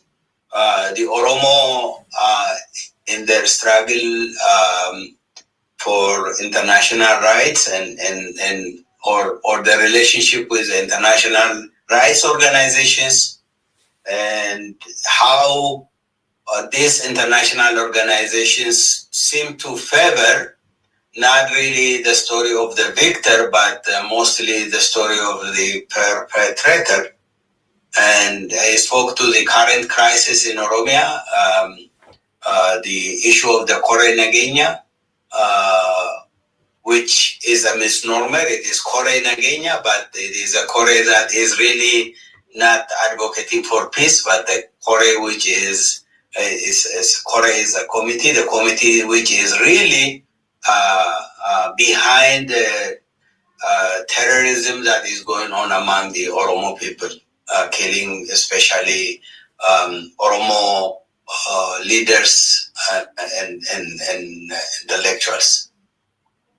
Professor Mohammed spoke to the issues that that is really going on the ground today. What is happening? What is happening in the Oromo society? How are the Oromo targeted? How are the Oromo being systematically deconstructed? And how the Oromo gains so far is really being reversed, and the Oromo are becoming a victim. That issue is. I spoke to that issue.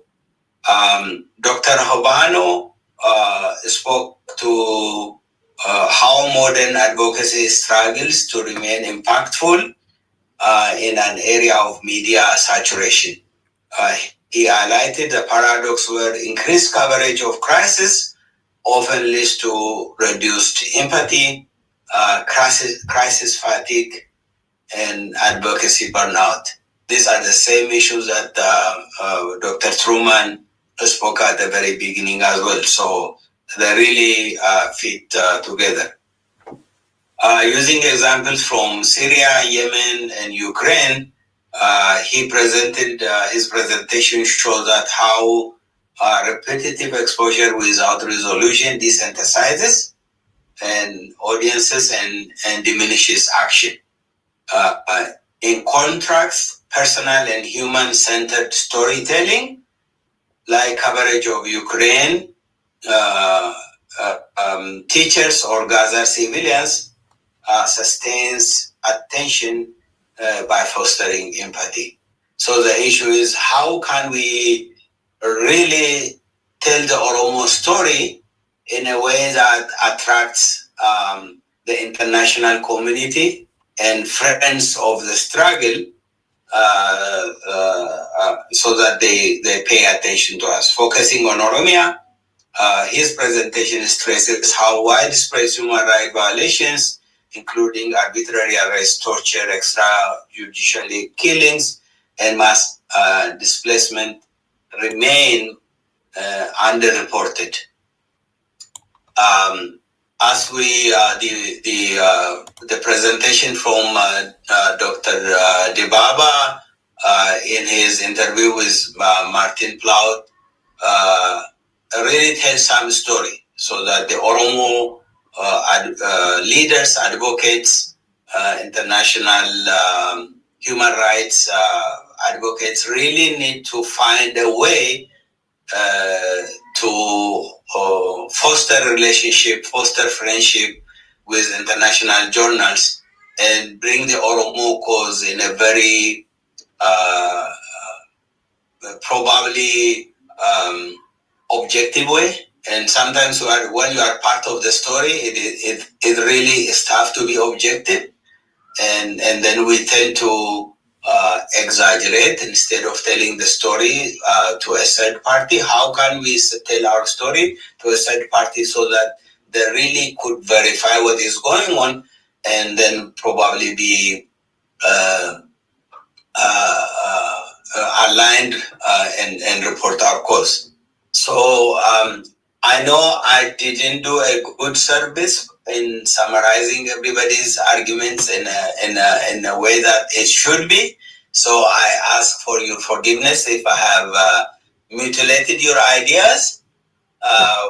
With that being said, then I open the forum for questions and answer. So I know some of you have written some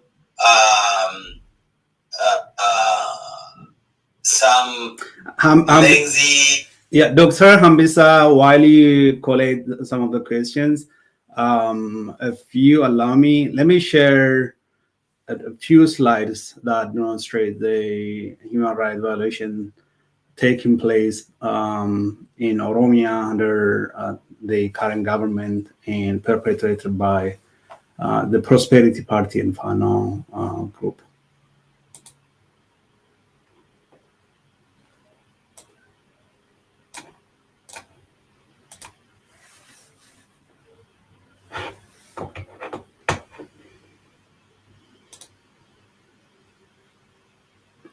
So, and on the first page, you see the main people that have been killed by the Ethiopian government. On the left, we see the Bagada Akarayu Hawas Boru, who was executed by the Ethiopian security forces in December 2021. In the middle, you see Batte Orgesa. Batte was killed on April 9, 2024. On the right, you see the Ethiopian security forces burning homes of Oromo civilians and taking pictures, videos, and dancing. And on the left, on this page, you see Achalun Desa. Achalun Desa was killed on June 29, 2020, and justice has not served. And in the middle, we see Emmanuel Wondimo, who was a ninth grader. And as you can see, he is a choir member of his church. And he was murdered in May 2021 by the Ethiopian government. On this page, we see reports of drone attack against the Oromo civilians. The Ethiopian government conducted drone attack in several places. On the left, you see a drone attack killing almost over 70 people. This was reported in 2022 by Addis Standard. The Ethiopian government killed more than 70 people in West Shagar. On the right, you see in the same year, 2022, the Ethiopian government killing about 20 people with a drone as well. And the list goes on. The Ethiopian government also killed church members. On this page, we see the victims of Fano terrorist group. The one on the left are from August 2025. And this is victims of Fano attack from Horoguru Walaga. And at the top again, these are the people from the same area. Those with a man with amputated hand. On the right, the bodies of people killed by the Fano terrorists. And one of the displaced women whose homes have been burned by the Fano terrorist group is crying. And on the left at the bottom, we see Wallo Oromo's homes set on fire by the Fano Amhara group in 2023.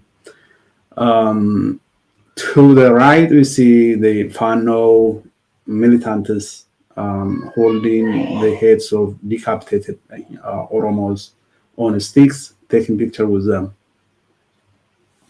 I couldn't get the picture of the Darajje Amare, who was decapitated by Amhara Fano terrorist group in Darra, North Shagar last year.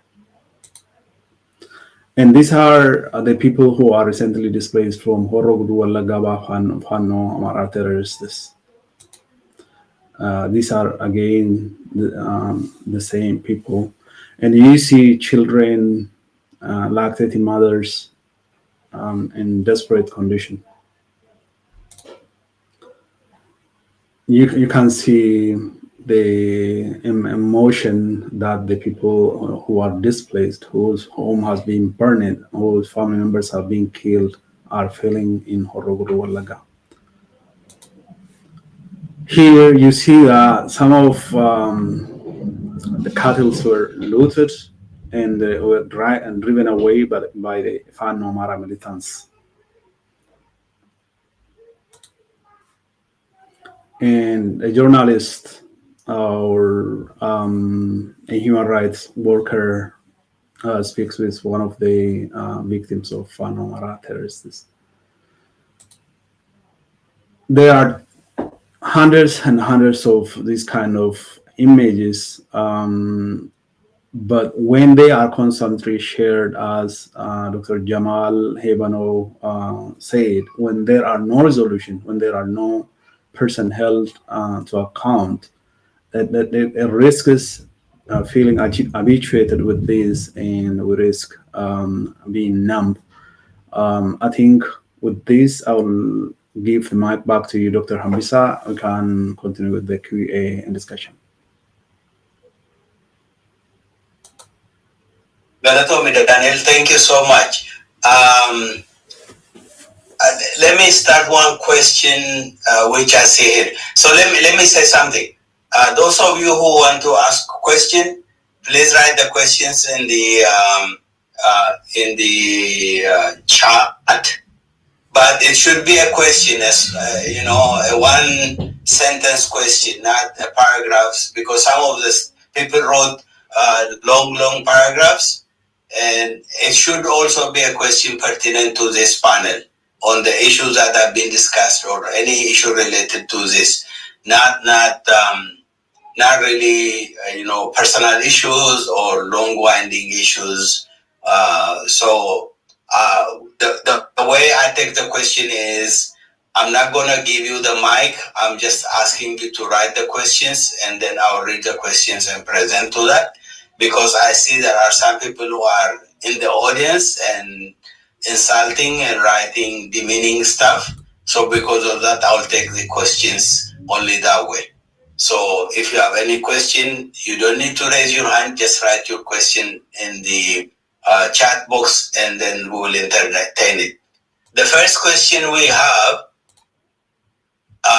is it is asked in both Oromo and English, so I'll read it. It's a small question. It's a good question.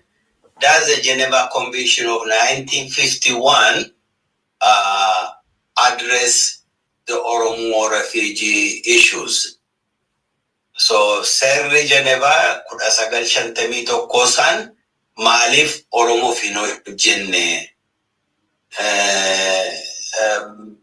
So maybe we need to find out what that says. If somebody is aware of what this 1951 Geneva rule, maybe you could start answering. So if you could unmute all the panelists, Daniel. So I would take anybody could start answering the question.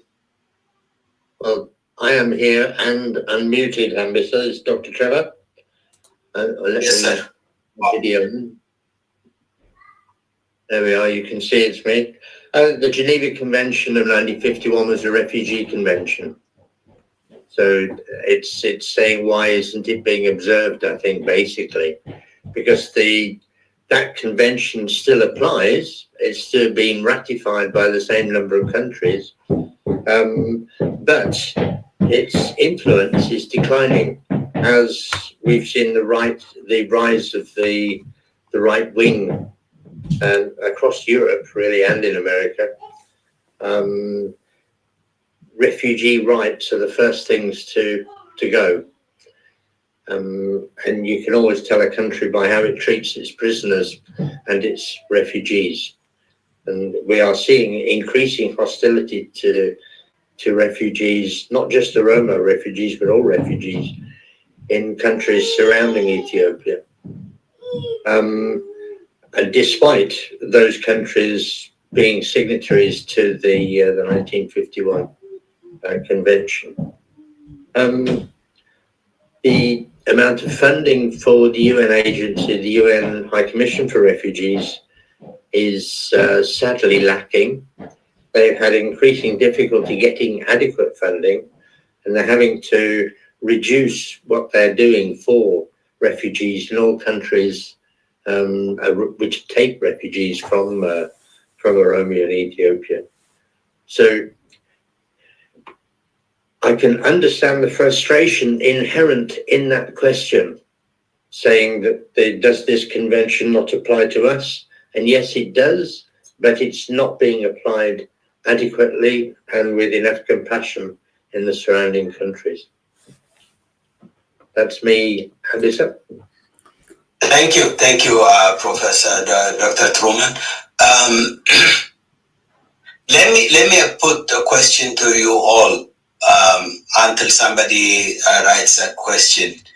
And we've discussed this before, and we most of the time, the ideas we bring about when issues of the Oromo is concerned is we usually say intellectuals, leaders should do this. Oromo advocates should do this, and most of the time it looks like we are recycling the same idea we have. And probably it is time for us to think out of the box, so to speak, and maybe ask ourselves, what do we really need to do radically now so that this narrative we have had for a long time change? So can we come up with some really radical, earth-shattering change? And change starts with self. And so that this Oromo cause, Oromo plight would be heard, and some relief comes our way. Anyone? Dr. This is Jamal. Okay. Yes, yeah, I want to agree with Dr. Truman on this very important question. I think it is part and parcel of what we've been discussing all day today.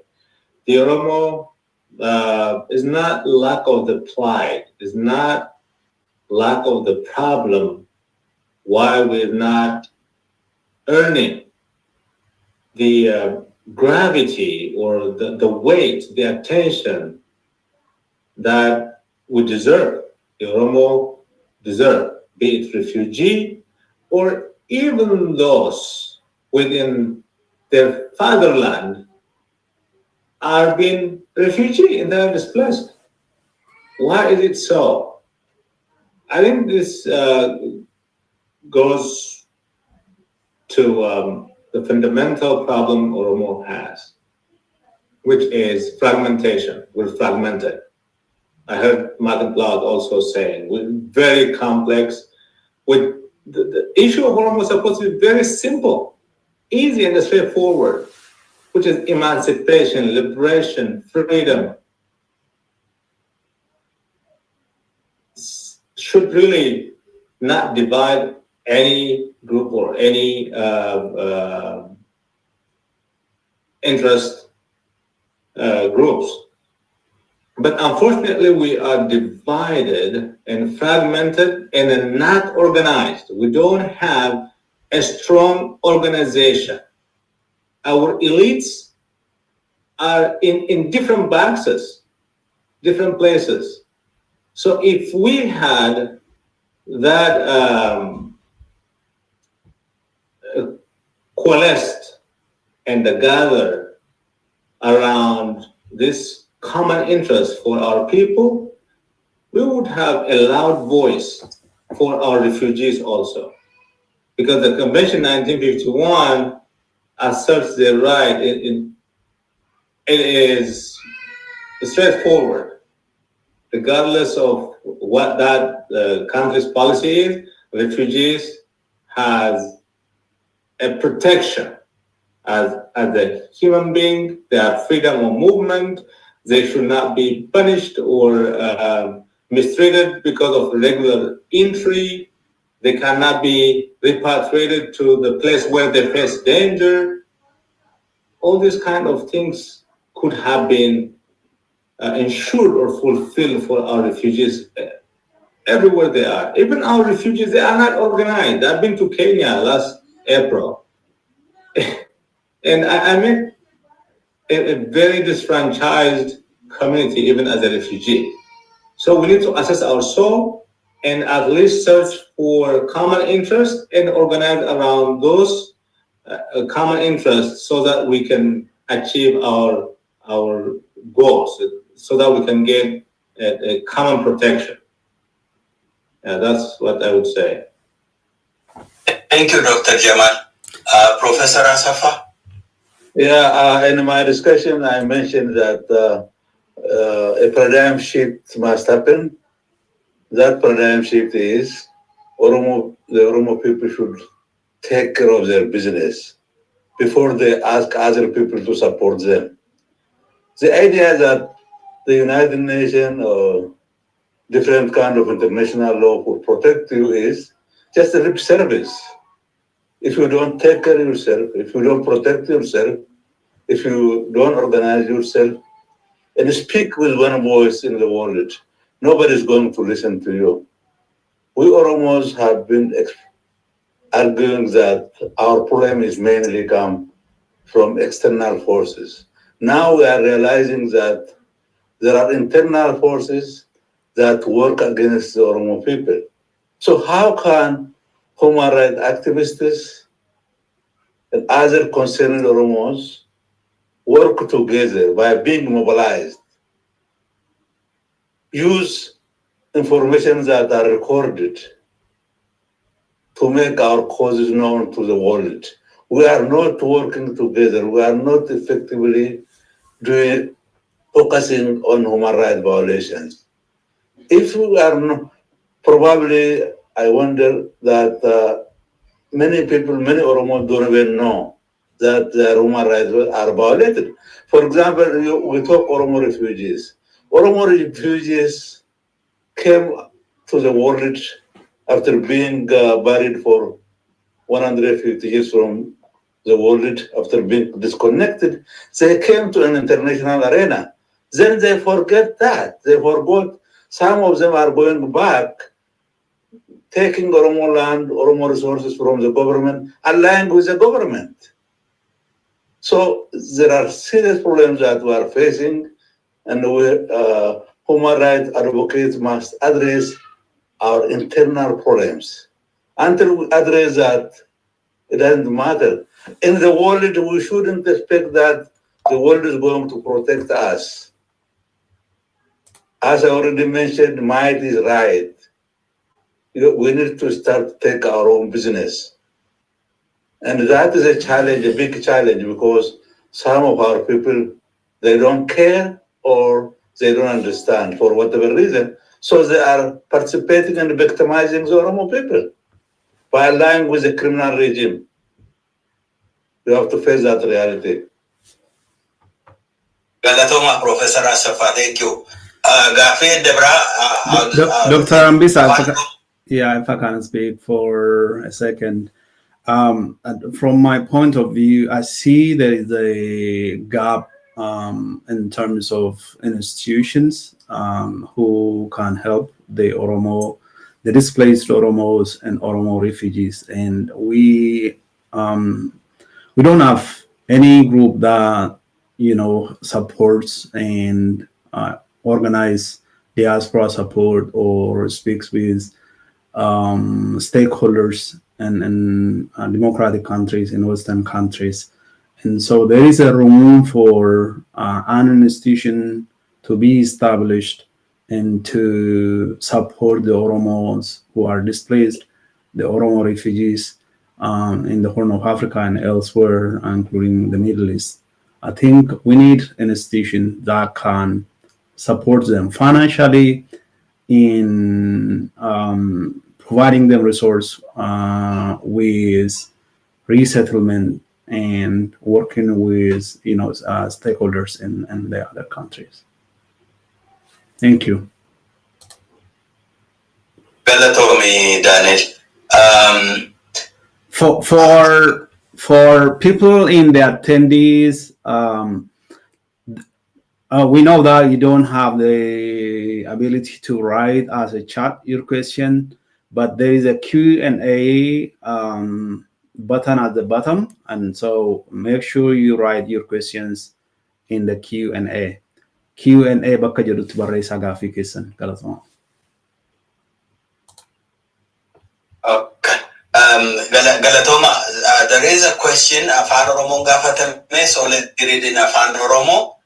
Maaliif rakkinni Oromoo, sagaleen Oromoo, waltajjii xixiqqaarraa hanga waltajjii guguddaatti addunyaatti dhageettii kan dhabe jedha.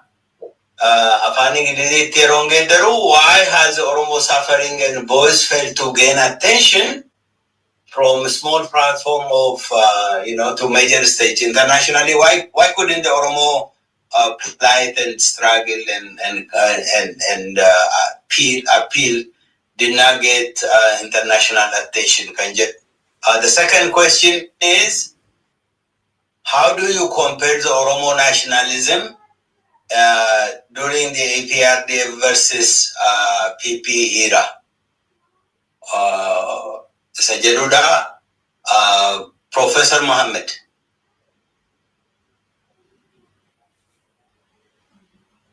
Professor Mark. Yaasin dhagaa hedduu galatoomi. Anilleen wanni deebisuu barbaade maaliif sagaleen Oromoon dhagahamneete jettu amma dura deddeebifamee dubbatee jira. Addunyaa irratti yoo ati humna qabaatte si dhagahan, humna qabaachuu baattu namni si dhagahu hin jiru. Yoo ati haqa keetirra lolte si dhagahan, yoo ati jabaatte si dhagahan, yoo ati diigamtee ifiif diige namni si dhagahu hin jiru. Namni qubatti laatan hin jiru bara ifi ilaallee karaa kamiin jabaachuu dandeenya. Karaa kamiin uummanni keenya akkam banne godhuu dandeenya. Mootummaan amma jirtuuf toon uummata keenya balleessitee akka sirna abiifaan jaalatan san aadaan keenya, namummaan keenya, duudhaan keenya waallee wanni Oromoo baddee iftahuu dhiifnee nama biraa akka taane sun in 21st century qaaniin tanaa gadi addunyaarra hin jirtu. Uummata bal'aa biyya san keessaa guddina. Afrikaa keessattis uummata bal'aa. Uummanni xiqqeessu nu malee ni jira. Yoo uummanni keenya lakki gabrummaa kana jalaa baana jedhanii mataa walitti qabachuu danda'an keessaa bahuu dandeenya. Gabaabdutti maal jechuun barbaade bileessa fi addunyaarratti namuma jabaatee ifirra lolee qofa kan sagaleen dhagahamtu. Ati laafa jedhanii eenyu si ilaala. Haatinu laafa garagaltee ilaaltu jedhanii aadaa keenya keessatti sanumaan jechuu barbaade. Namni nu dhagahu hin jiru. Yoo nuti organize goonee jabaannee quba waliin laachuu dhiifnee dantaa uummata keenya irratti yoo focus godhuu dandeenye nu dhagahuu danda'an jechuu barbaadeetti fixadhee naa galatoomne.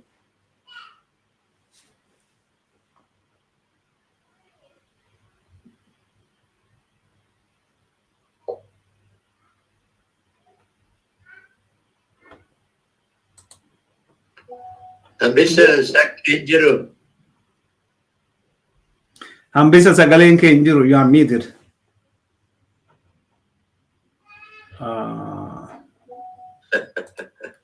Hambisa. Unmute yourself. No, I can't unmute myself. So I hear you, but I was begging Daniel to unmute me. Let me make you a call also. All right. Yeah. Let me read one question. This is from the Nebo Warrior. He is in the audience. Ethiopia has always perpetrated genocidal atrocities against the Oromo ever since it imposed itself on Oromia in the 19th century. But we are talking about the systems of the problem rather than addressing the main issue of restoring Oromia's independence. Why? Is there any colonized nation in the world that got relieved by transforming the colonizers? Why do we not talk about independence as a remedy? The question doesn't need any explanation. Anybody wants to tackle it? Can I say Probably that Charano can Nikai Akarakanete Waras Kesajer. This is Asera Ambis. Can I say something that Go ahead, Professor Asafa. I think that's a legitimate question, but this issue This conference is focusing on human rights. So if we mix with that with politics, we cannot focus on human rights issues and how to handle human rights issues. But that question is relevant. Many Oromos are convinced that they must fight and liberate themselves to protect their right. Nobody is saying Oromo can be free and their human rights protected by the Ethiopian Empire. There are few people who adhere to that. That is their right, but for people who know the fundamental problem of the Oromo is that since Ethiopia was created, their main enemy is Oromo. They always continue to kill successive regions. When they come with different agendas, they focus on killing Oromos. During the first colonization, we know what happens. The next time, the regime of Haile Selassie, Mengistu Haile Mariam, Meles Zenawi or TPLF, and Abiy Ahmed. Their main goal is to continue to humiliate, to kill, as much as possible, to destroy the Oromo people. So the only way out of this is that the Oromo people get organized in the fight for their freedom. But this platform is not for that kind of discussion. We are not ignoring that issue. Okay, so there are lots of questions inside me, but let me read another question. Let me leave this one. One, the question of Oromo nationalism in APRDF era and now was not addressed, so somebody at least speak a sentence or two about that. The second one is, if global audience have tuned out because of crisis fatigue, as some of the presenters asserted, what bold new approach can the Oromo advocates use to break through this indifference and force the world to pay attention? Can we come up with one bold way to change it?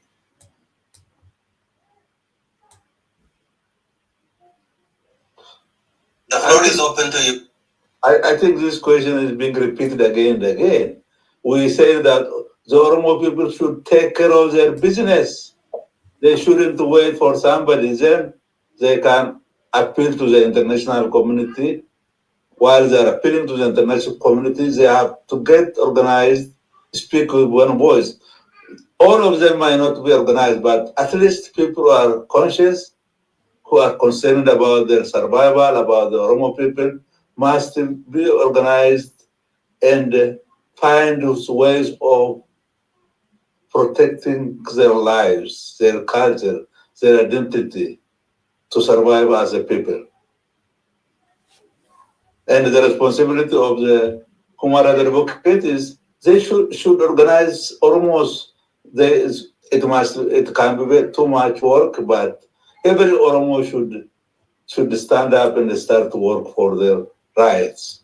Every individual, every Oromo who is conscious of being Oromo, who is concerned for the survival of themselves and their nation. Our survival is in question. There are forces who are encircling us to take our land and our resources. So every Oromo should start to work with this issue. This answer have been given again and again, but that's the way I think.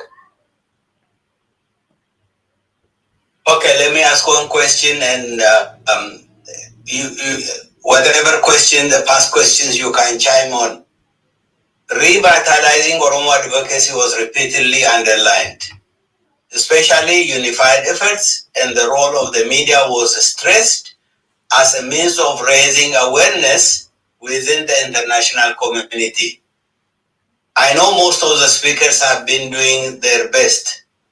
Even though, may I challenge the presenters to help spearhead the revitalization effort by coming together. So one of the issues Professor Asafas, he said now, the Oromo people. So my question is, who are the Oromo people? Who are going to lead these Oromo people? As far as I know, it is really the leaders who organize the mass, right? And help them. Spearheading is bringing this into a force rather than being diffused, right? So who is responsible? We compare ourselves to the Tigrayans, we compare ourselves to the Amhara, we compare ourselves to the Eritreans, but it looks like we are really, really different, the way I look at it.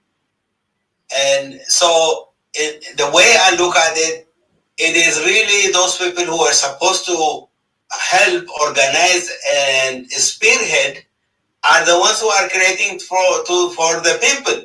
So the people are really giving up and saying, what can I do? So what do we need to do? How can we, the educated, the elite, the struggle leaders, the political leaders, the advocates, how can we help these people to be organized and go with what do you call, with a centralized, focused, spearheaded vision? Yeah, Dr. Balina, I think this is very interesting, wide and engaging questions we are hearing. For example, Dr. Denabo Ario asked two-pronged question. I think it was not only asking for the lasting solution. He said we are focusing on symptoms. Yeah, human rights violations. Yes, we are focusing on symptoms. Why are people dying? Why are they being starved? Why are they being driven out of their homeland? So there is some political, historical perspective that we have to address those questions. Yes, for Oromo, no question. The ending solution is the declaration of independent Oromia. That's what I sincerely believe, and that's what would happen. But how many of us agree with that? It is a very complex question. So it requires a hard work, commitment, and selflessness from Oromo. Like Dr. Balina said, who are Oromo? We are Oromo. I'm responsible. Dr. Balina in here is responsible. Dr. Asafa is responsible. Even the Nabu who asked the question is responsible. All of us. We need to come the solution. When it comes to advocacy, I will again want to recite my example for my presentation about Joseph Kony 2012. They did an amazing job advocating the atrocity that Joseph Kony perpetrated. They reached 100 million, which is one of the most viral video in maybe social media history. But did they achieve their goal of catching Joseph Kony in 2020? No, until today, he's not caught. Some people believe he died, but nobody knows. They didn't achieve their goal. Advocacy, they can suffocate air. People can hear you, understand. But if it's not augmented by action, it is just a noise. So Oromo need action. We need to organize. We need to focus on what bind us together than what divide us. And diplomacy also is, if you don't have power, if you don't have force, it is, you'll be a beggar. Nobody will pay attention to you. I disagree with Dr. Martin, Martin Plow in his interview with Dr. Daniel. He mentioned the West interest has declined in Africa. No, that's not true. It will never decline. For as long as Africa has rich mineral resources, it will never decline. What has declined is they don't care about human life. All they care is about the resources they plunder, the loot. Okay? If you forge a force that they can use, they will pay you attention. Again, Kani 2012's goal was to overwhelm the United States government so that they can militarily intervene and catch Joseph Kony. They were not interested because the death of the children, the abuse of the children that Kony perpetrated did not obstruct their extraction of resources. So they will only be concerned if the resource extraction is obstructed. That did not happen. So like Dr. Asafa said, we shall not expect resolution from outside. We have to soul search, look into ourselves, then we have a tremendous power that we can harness. The potential is big if we unite, if we organize, if we build an institution, if we know how to follow our leaders, if we don't follow wrong leaders, if we don't put our interest in the wrong person's custody. That's what has been happening, and those small voices like us, I know small voices here, but this is the voice of truth, the voice of justice. We don't have to relent. We have to start today how to organize, and the exposure change to engagement so that the advocacy bear the fruit, so that we support the force of truth that are giving their lives on the ground in that Oromia. To me, Dr. Jamal. Let me add one question, and then any of the past questions you can address. This is in relation to what Dr. Jamal just said about might. If the international system operates on might is right principle, which Dr. Asafa has spoken much, and the conventions cannot protect the Oromo, how can a people without military or geopolitical might still make themselves heard and become impossible to ignore?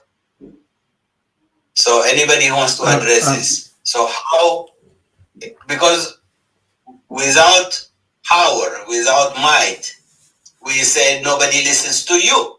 So how can that be addressed? That is it.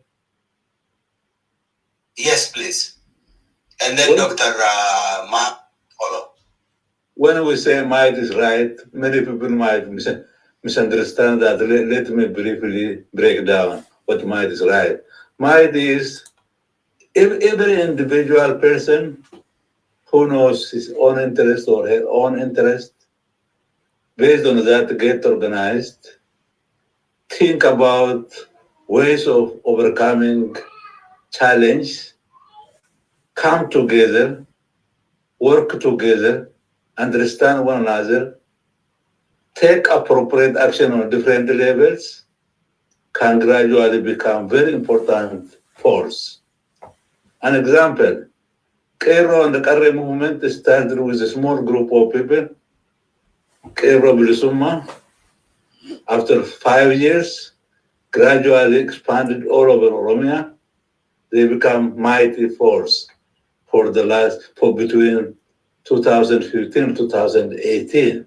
This is a very practical way Oromos have done already.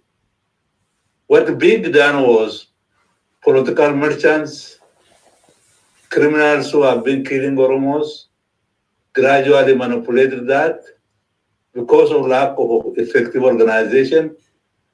That opportunity was abused and misused. And the enemy that came to power by using this force tried to dismantle and destroy the Oromo. That means mistake was made on the way.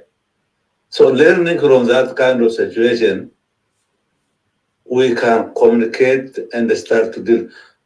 What Dr. Jamal said, we shouldn't leave our interest to individuals. Individuals can be corrupt, can betray you anytime. We should establish a collective leadership that can listen to the people, that allow people to participate in the struggle.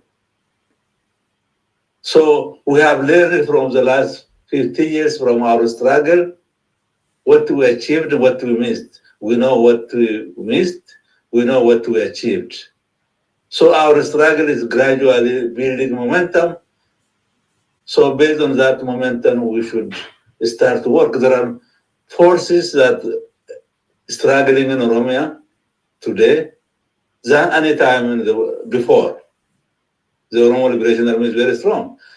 Are there problems with that? There is. There is political, strategic problems. There is political problems that should be addressed. We should be able to openly communicate with them and contribute whatever required from us. So, like in America, what was being said during the revolution, during the 1776 revolution, there is no taxation without representation. Voice of all Oromos should be listened to. Genuine Oromos, not all Oromos. Today there are Oromos who become Netanyas. We have to be sure about that. There are Oromos who become Ethiopianized and become the enemy of the Oromo people. We should know that. So there is no middle ground anymore. So it requires, we need critical knowledge, we need critical information, we need to develop our nationalism more than what it is now. Oromo should be redefined and developed further to empower the Oromo people. So this, what we are discussing, is can be very general, very problematic to understand, but this kind of things can be resolved through trial and error, through practice, working on what should be done. Thank you. Dr. Ambisa, until you unmute yourself, if I take this chance and help you read one of the questions, you might have missed it. It's from a young... Let me have the questions answered. This question, Dr. Mohammed has raised his hand. Then we can go to that. Yeah. If you don't mind. So have you seen the one asked by Free Oromia? Yeah, I'm looking at the questions. I'm following. So next would be Hayu, and then Jamal Ibrahim. 2-3 questions. Girma Shumi.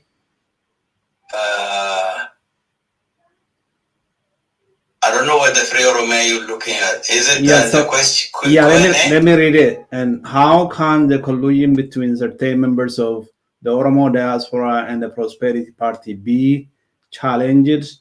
And are there legal avenues in the Western countries to hold individuals accountable for any roles they may play in enabling human rights abuses or political repression? This was her question. Okay. Yeah. Let Professor Mohammed tackle the first question. He raised his hand, so then we'll continue. Sure.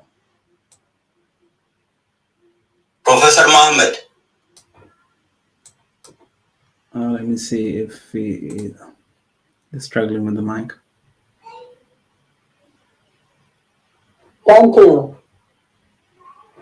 Okay. Dr. Ambisa, I just wanted to make a small remark about we don't have the military. We do have military today. In fact, I have been a student of Oromo history And I don't remember except, before the conquest, when the Oromo have such a formidable force. They don't have tanks, drones, heavy artillery, but what was started with 1,500 to 2,000 men 7 years ago is today everywhere in Oromia. Just mention any region where the Ola is not operating. They are everywhere. These are the force we have. If we support them, if we have trust in them, with all the weaknesses, we generally always tend to look for weaknesses and then capitalize on it. Why not we capitalize on their strength as much as possible, sharing our ideas with them and then encourage them. And the day will come when there will be the defenders, they are the defenders of Oromo rights, and the crises are building up. Only those who have fighting forces will really survive in Ethiopia with the coming storm, and strengthening them is, for me, the best investment in the future of our people. Why do I say all this? We have a military force, and we have to believe that they to support our interests. Thank you. I'm done. Dr. Mohammed. Let me ask Feri's question. Feri is a beloved advocate, Oromo advocate. She lives in the UK. To what extent does selective reporting by established media outlets contribute to the loss of credibility, especially when they prioritize pre-existing relationships over reporting real-life atrocities forced by underrepresented communities? And one of our journalists, Denebo Wario, wants to answer this question. So Dr. Daniel, give Denebo the chance to answer the question. Denebo, if you raise your hand, we would really appreciate it so that your mic would be unmuted.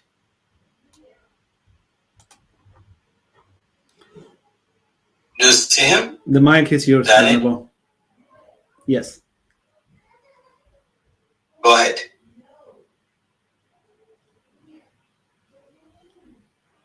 Denebo, if you are around, the mic is yours. Please unmute and speak.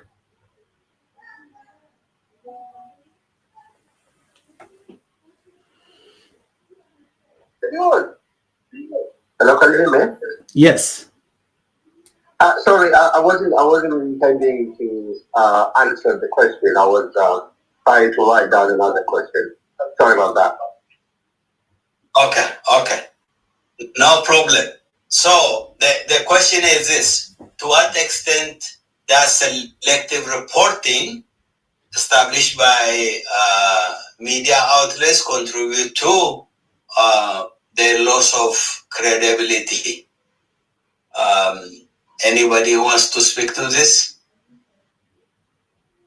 Daniel, you are the reporter among us, so maybe we should give you the chance to answer this question.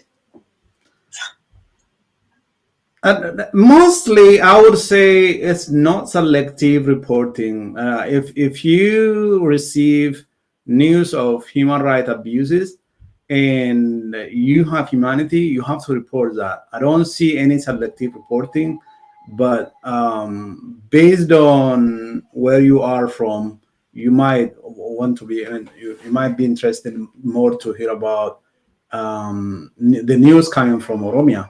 And we are not saying human rights abuse is not taking place in Amhara region, in Ethiopia, or in the Tigray region, or elsewhere.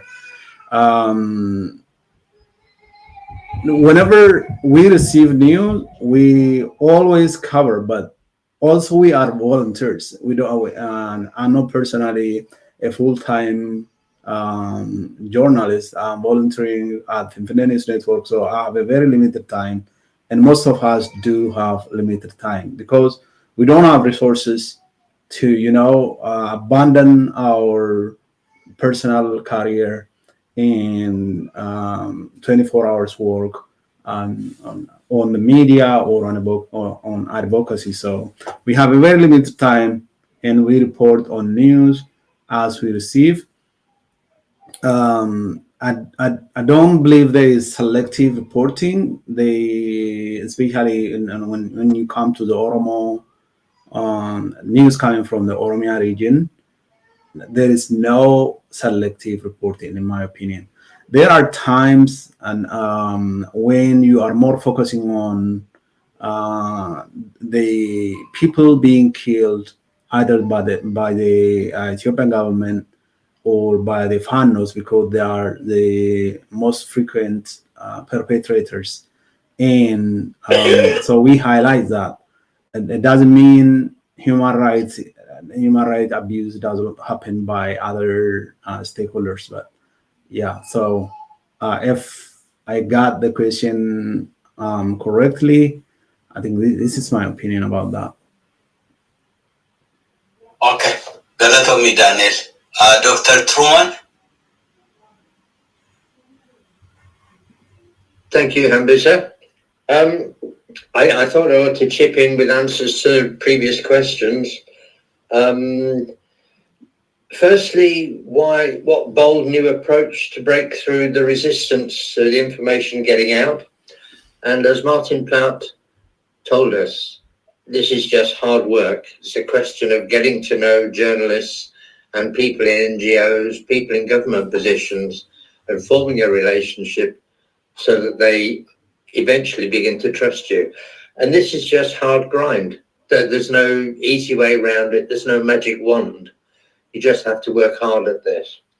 And tomorrow, we will be talking about changing strategies, especially using storytelling, as said earlier today.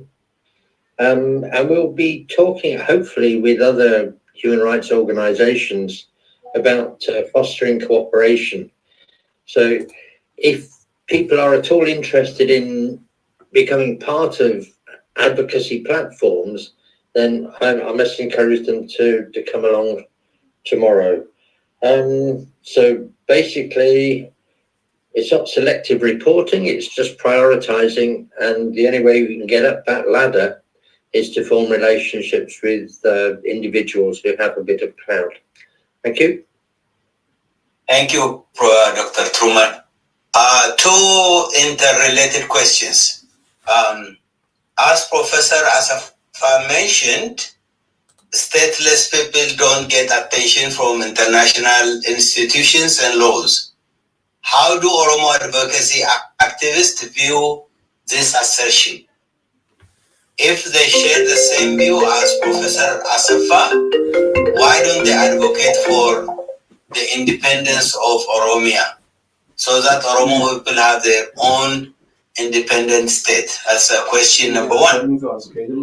Question number two, stateless people don't get attention from international institutional laws.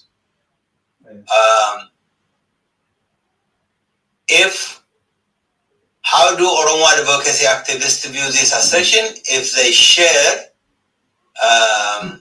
the same view? I think the same question repeated twice, I'm sorry. So it is one question. Why do the Oromo, if they really believe in this assertion, why don't the Oromo get organized in a way and advocate for the independence of Oromia? That's an open question. Correction. Correction. Yes, I said adequately they don't get, not totally. They don't get adequate. Okay, they don't get adequate attention. So the issue is the issue of adequacy. So why don't you come together and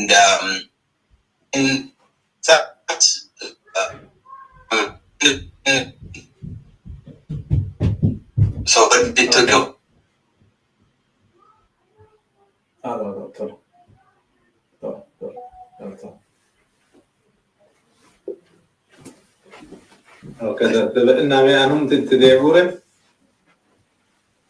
Yeah, please. Okay. All right. Yeah, it is a very fundamental question. Actually, regardless of what international law dictates or Ethiopian law dictates, if the Oromo people so wills, and that is their independent Oromia or country, it should be. And who is going to make that possible? It depends on how hard we work for it and how much we are committed to that cause. The tiny Eritrea has gotten the independence, 5 million people, compared to 60, 70 million Oromo.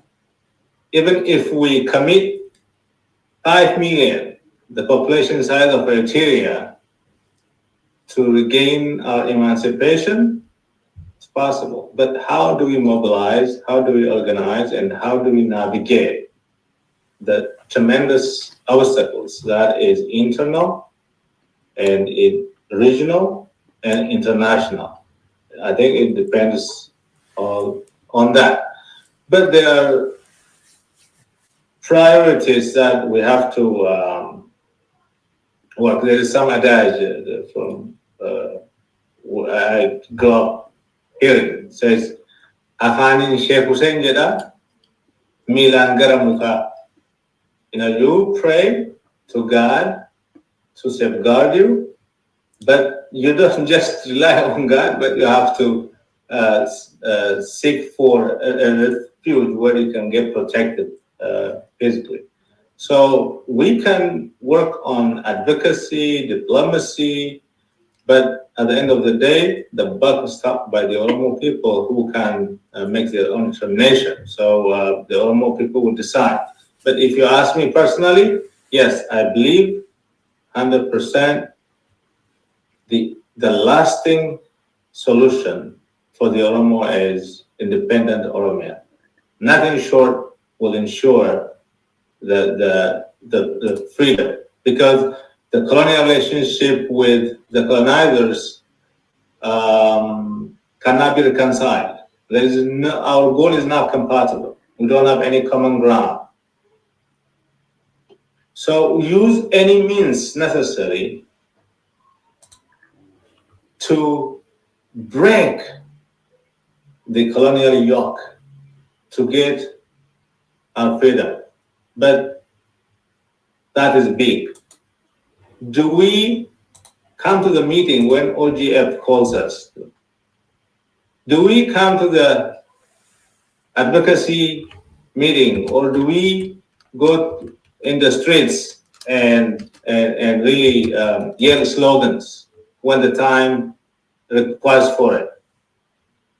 Do we come together and discuss whatever the stance or the outlook or goal of that individual or group is?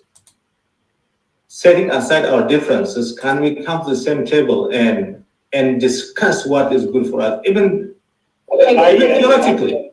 So we have to start doing those things, and then the bigger thing will come naturally. With that, Dr. Balina. Pelatomi Jamal.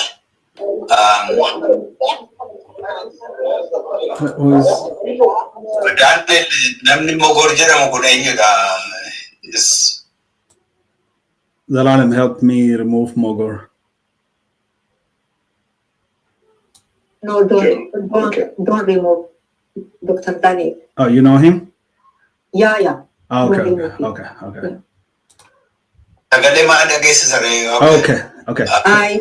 She sat down, Michael, she sat down, what you're talking to. Okay. Okay, so I think, Dr. Hambisa, according to our schedule, we have a 10-minute break. Shall we take that break now? There are a few questions left, and at least we should acknowledge that. And if we need to leave, we leave. So we don't leave it. We take a break and then come back and complete the questions. Yeah, that's good with me. Yeah. All right. So everybody, warri gaaffii gaafattanii gaaffii keessaniin dhiyeessina. Hin dubbisnaa gaaffiin tokko tokko probably foorumii kanaaf hin ta'u ta'a irra darbuu dandeenya nuu dhiisa. Garuu everything will be attended to. Itti deebinaa daqiiqaa 10 booda. So let's take a break for 10 minutes. Thank you. Thank you.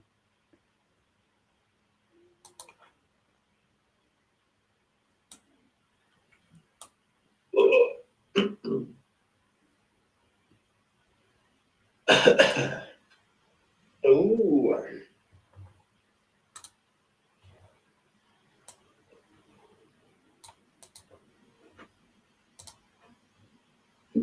Dr. Daniel, rafti kennuun kee kun dogoggora namni baay'ee waan deemu natti fakkaatu too itti fufnee xumurreeti gaarii ture garuu waaf take the risk. Yaa Dr. Haile, daqiiqaa muraasa namoonni akka ba'an miti akkuma as keessa jiranii warra bishaan barbaadan illee ba'anii akka isaan deebi'anidha. Itti fuftanii dhumarratti isin dubbata Dr. Haile. Isiniif Dr. Caaltuu. Yeroo baay'ee nama wanta turee fi nama deebisuun isaa natti na fida jira gaash already ta'eera. It's okay.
Dr. Amisa, are you around?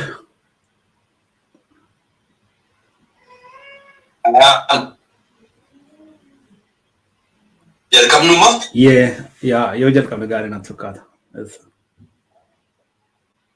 1 p.m. Eastern Standard, right?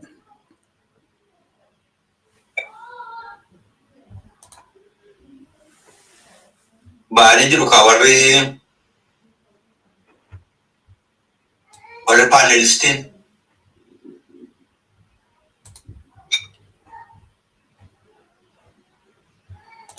Injuru siya, injuru. Injuru siya, namun injuru nanarga, makin sani banana.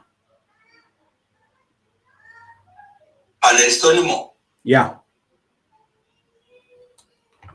Okay.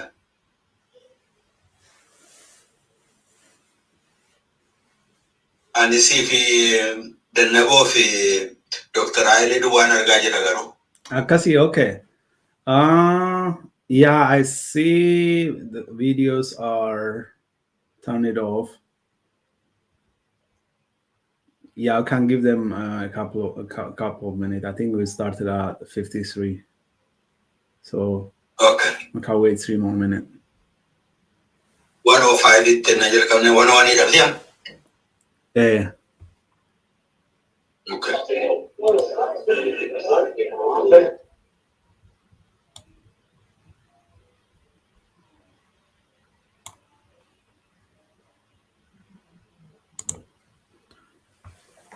Mogor dubachu fetu.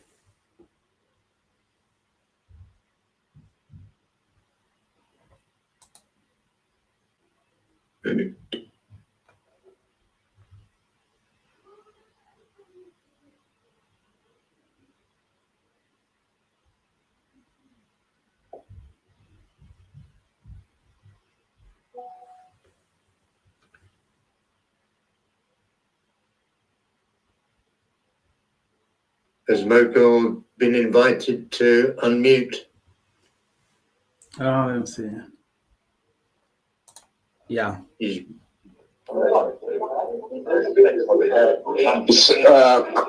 you hear me now? Yes. Yeah. First of all, I've been waiting for more than 3 hours to say something in this gathering here. Let me just say one thing. Extraordinary people, extraordinary human being needs an extraordinary respect, celebration. Dr.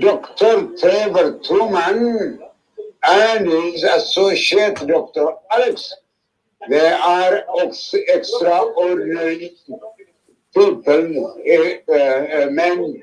I have a deep respect for them now. I hope they understand this.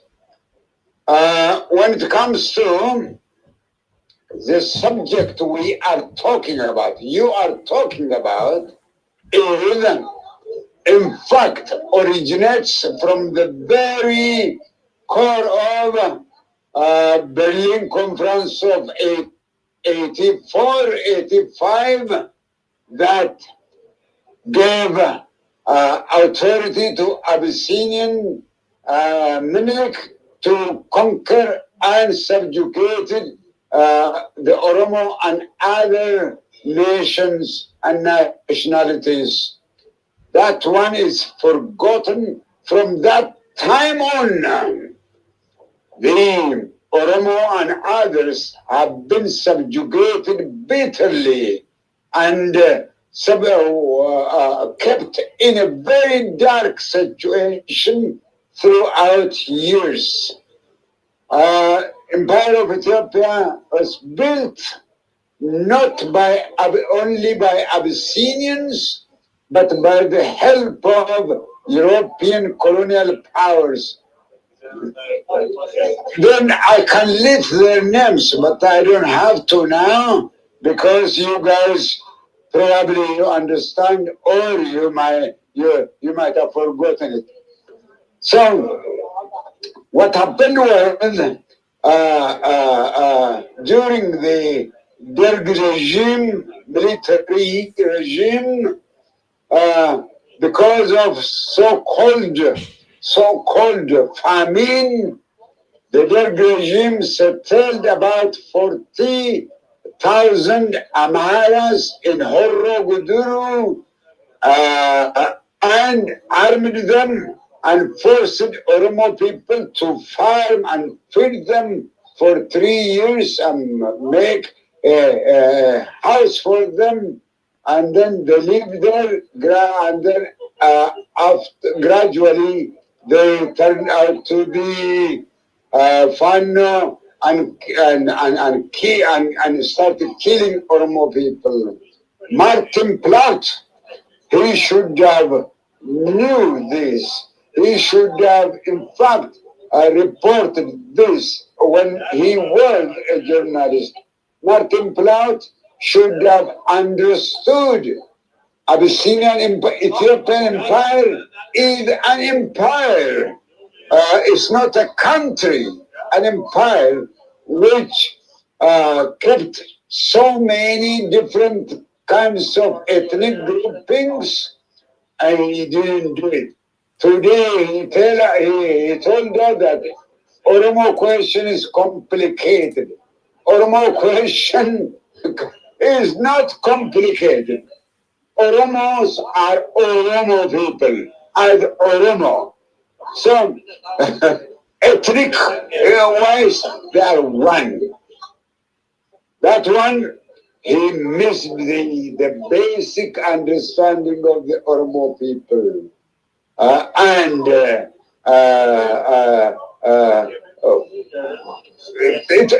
It is his own failure. So that's why I say that when the starting point is wrong, the logically derived conclusion is completely wrong. We are not getting to the basic question of the people who are being eradicated from the face of the world. So Martin Platt, he should have understood what kind of people were living in Ethiopia and the connection, or who are the Abyssinians, who are the Oromos. Abyssinia and Ethiopia, it's not the same. It was Haile Selassie in 1931 who said in his first not constitution, Higgamangist. From today we are Ethiopians, he said. But that statement is not really constitution. Higgamangist. That Higgamangist died with Haile Selassie. The existing regime is following the same step. Mallas Abi, when he took the flag and the Higgamangist from Haile Mariam Desalegn, he praised his mother, he praised Minik, he praised Haile Selassie, and he said that we will take Ethiopia to the highest position Ethiopia has been. Ethiopia has nothing of that kind. Abyssinian dictatorship, Abyssinian dominance continues until today. The situation. Thank you, Mober. Try to wrap up within a minute. Let me finish. Yeah, thank you. The situation we have today is that the situation that exists between the vanquished and the victor and vanquished, the master and slave, the dominant and the dominated. And this is what produces and reproduces the extermination of our people, Oromo people. Abyssinia and Ethiopia question should be reconsidered by someone who has the moral and the ability and understanding. Ethiopia is not Abyssinia. Abyssinia is not Ethiopia. Abyssinians are misusing that concept. Thank you very much. Thank you, Mogor, for your impassioned speech. I would love to know where are you joining us today from?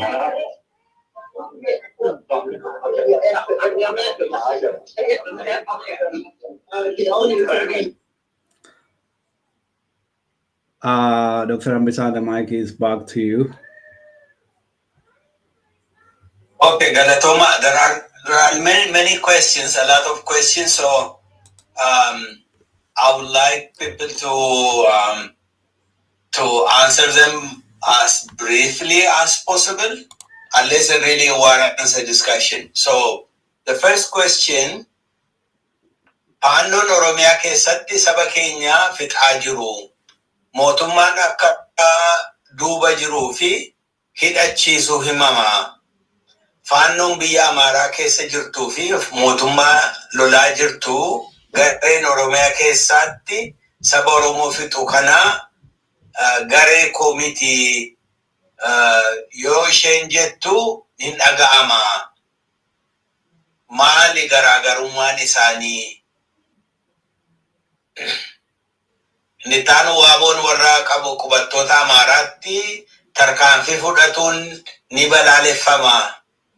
Fannoon biyya Amhara jirtu garuu gootee hin beektu. Kanaaf maali garaagarummaan isaanii? Professor Mohammed naaf adeemsisanii kan jedhudha.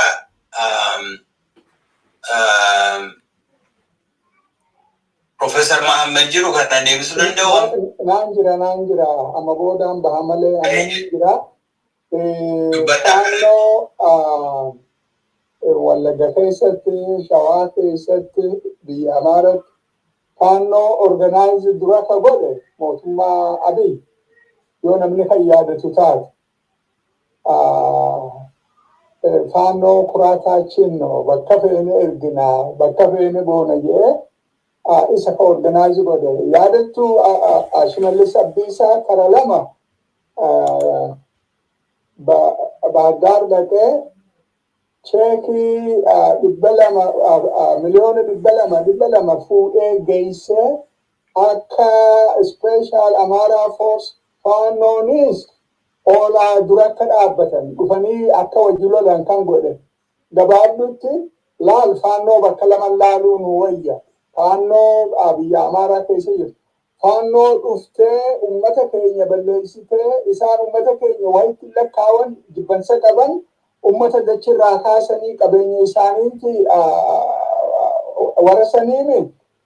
Kana mootummaan odoon forsiin federaalaa eeriyaa san jiru yogguu ummata buqqaasan qubata kallaatan waa takkalleen godhan. Abadan waa takkalleen godhan. Maal jechuu mootummaa Abiyyiitu Fannoo meeshaa godhatee ummata keenya cabsaa jira. Isaan achi qubatanii Oromiyaa Amhara special zone Wallagga keessatti akka ijaaramu gaafachuuf deemanii bar waan dirree bahee jiru basically. Tun ummata keenya addaan facaasuu dadhabsiisuu waan godhame jara keenya gama laaluu kan ta'in mootummaa Abiyyiitu kana eegalee ijaaree hanqa ammatitti jira bakka waliin gahuu barbaada. Haalli jiru kana jechuu barbaadeeti. Reality irraa baqachuun barbaachisu. Everything wanni badiin ummata keenya irra deemtu beekumsaa fi sappoortii mootummaa Abiyyiitiin. Isaani ka faayinaansi godhu, isaani ka tireen godhu, isaani qawwee ka kennuuf Yoo isaan overwhelming kan jedhanii yaadan federal forcing gidduu seenee addaan qabu isaani. Maal jechuu barbaadeeti gabaabdutti ka uummata keenyaan lolaan jiru mootummaa Abiy Ahmad namni kana baruu qaba. Kanumaan jechuu barbaada. Inni pilaana qaba Oromoo cabsuuf addaan facaasuuf kanaafi kana godha. Anything use godha. Akkuma Sumaalee milishaa amma use godhutti Fanos use godha uummata keenya dadhabsiisu addaan facaasu hangama kiyyaan fixadhee obboleeyyu jedhan. Galatoma, Professor. Let me read two similar questions or two questions. Although the international organizations are well aware of Mr. Abiy's actions, they are choosing to turn blind eye on the suffering of our people since 2018. They are even struggling to maintain him in power and the status quo of the empire. Why? Kan jedhuudha. Maaliif iddoo sanatti eeguu barbaadu? Second question, full-time service versus voluntarism sila dubbatameera. Baay'een keenya hojii biraa otoo hojjennu isa kanammoo voluntarymiidhaan hojjennaa ni jedhu. In the face of a terrorist regime which deploys millions of full-time killers, how much does voluntarism weigh?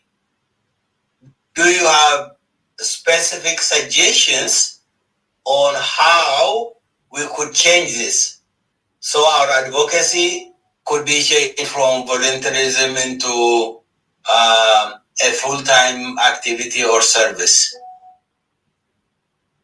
Anybody wants to tackle this? Warrior Kakasani Jiran Daniel, is this a new one? Can Warrior Durani Arkasani Busteta? Yeah, it's a new one. Okay. Are there Gafika and Davis of Mo let us answer this question. Who is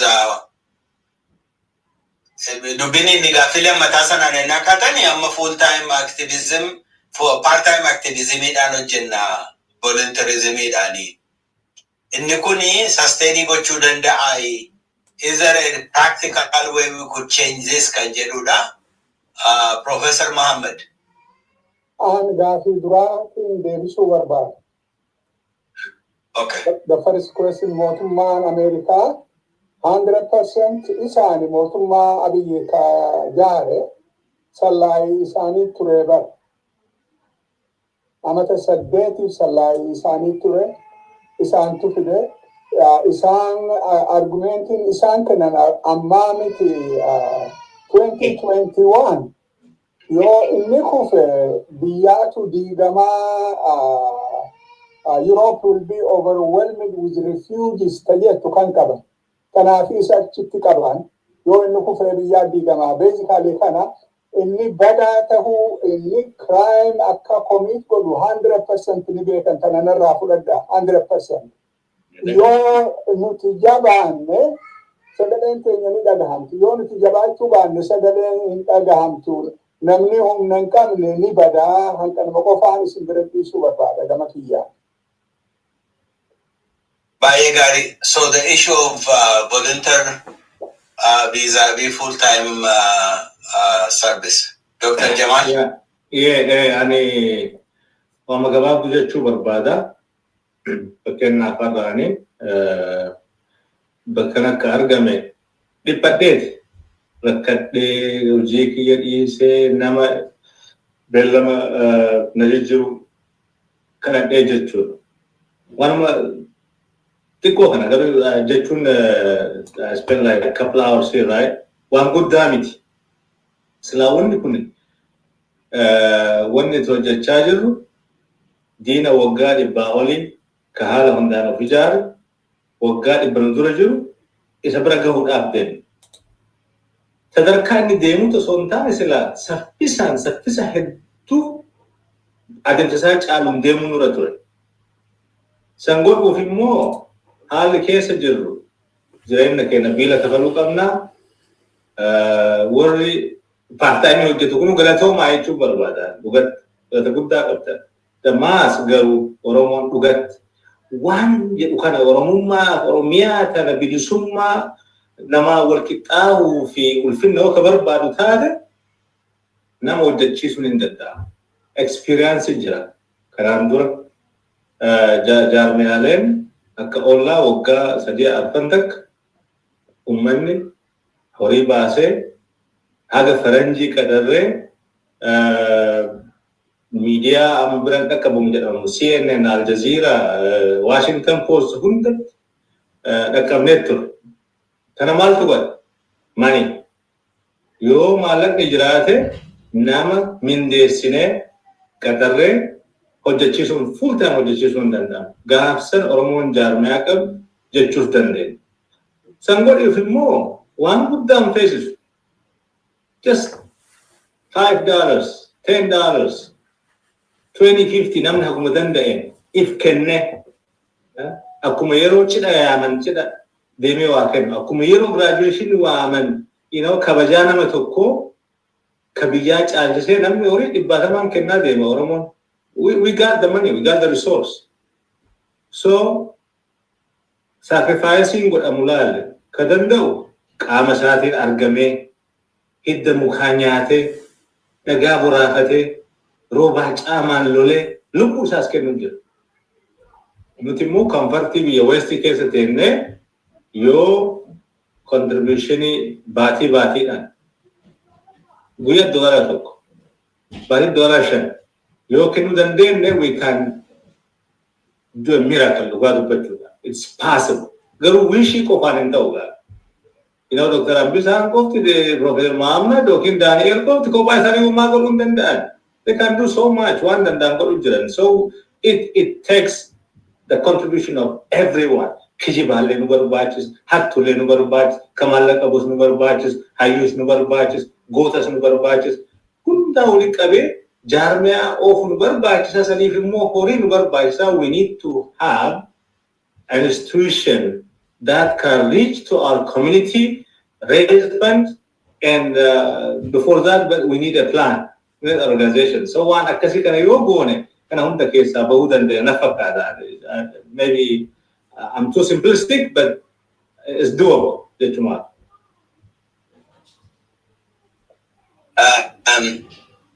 Let me put a question, warra panelists. Amma ni Dr. Jamal jedhese dhuguman danda'ama namni.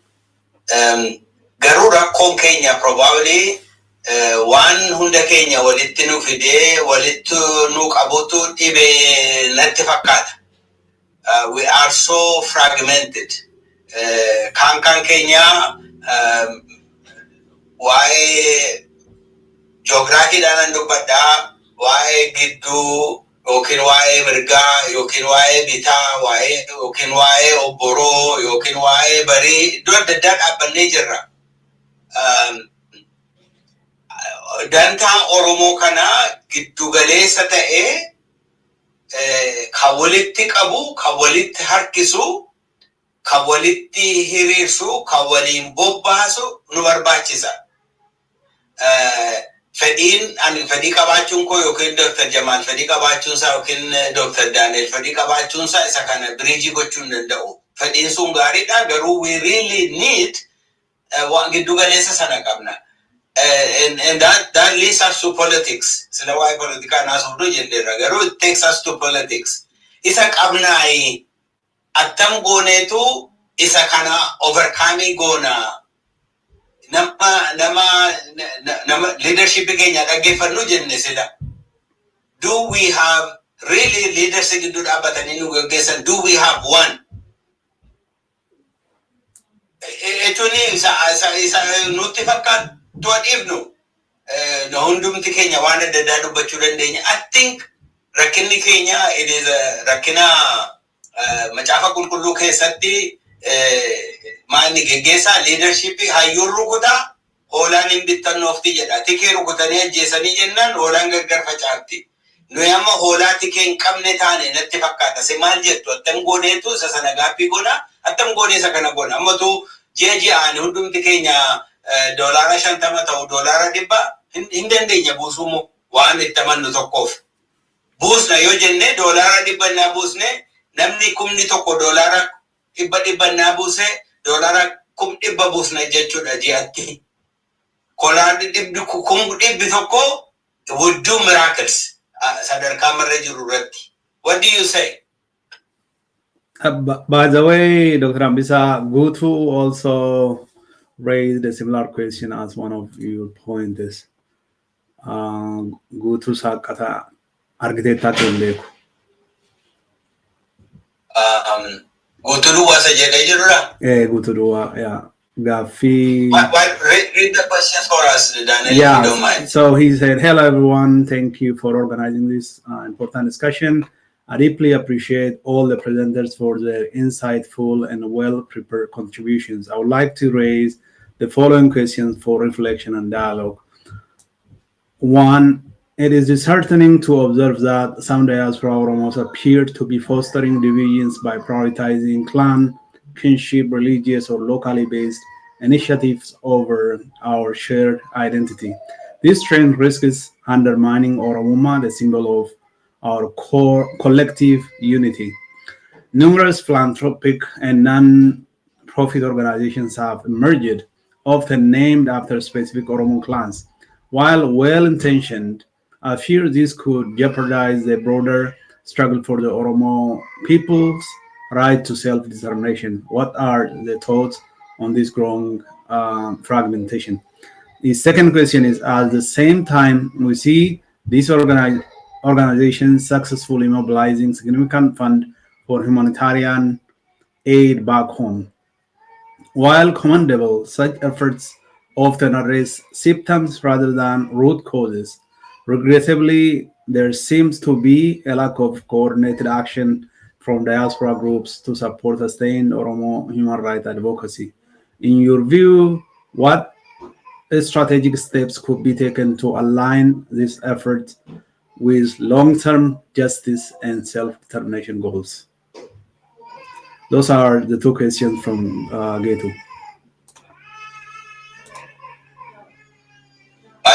So let's answer those questions. Gaaffii kositti dabalaati wal duukaa.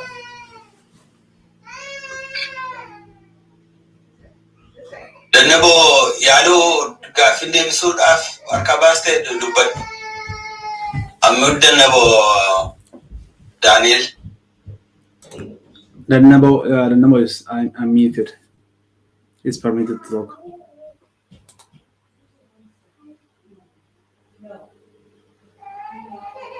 Dannaboo, are you there? Okay, whatever. Dr. Haile. Unmute ugada Dr. Haile. Ani kanan jedhu gaaffii nama gaafatame kun boori irratti mari'atamuudhaatiif karoorri bahee jira. Sababa kanaatiif undue timeidha jedhee yaadan gaaffiin kun nuu qabamee boori yeroo mari'an nutti tunuu dabarsanii gaariin itti fakkaata. Gaarii.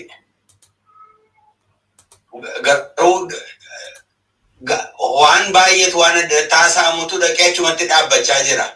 It's not being answered. Waan hundumtu dhaqeetu kasa goonuu jenna garuu haa inni jedhu naqu. Therefore, what happens is all our effort today becomes kind of mute. Ga'ee dhaabbatu ta'a.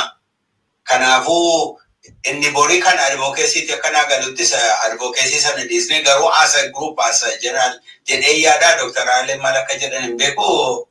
But that's my thinking. Dr. Haile. Guyyaa boriitti kan nuyi mari'anna jenne wanta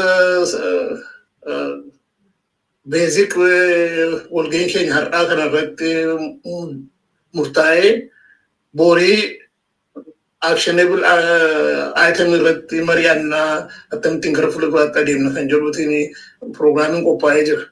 Innaa sababa kanaatiif isa waa'ee borii haasa'uudhaatiif qophaa'amaa jiru kana har'a kana keessa oollee hojii keenya saburii irratti jala wajan cabsaa jiran sodaadhen kanaaf gaaffiin kun akka jirutti qabamamee borutu adreesii gooneeti gaariin itti fakkaata maaliif akkamittiin gara actionitti deemifna maree keenya har'aadhaa kana jedhameetu ta'uun boritti qabamee jira.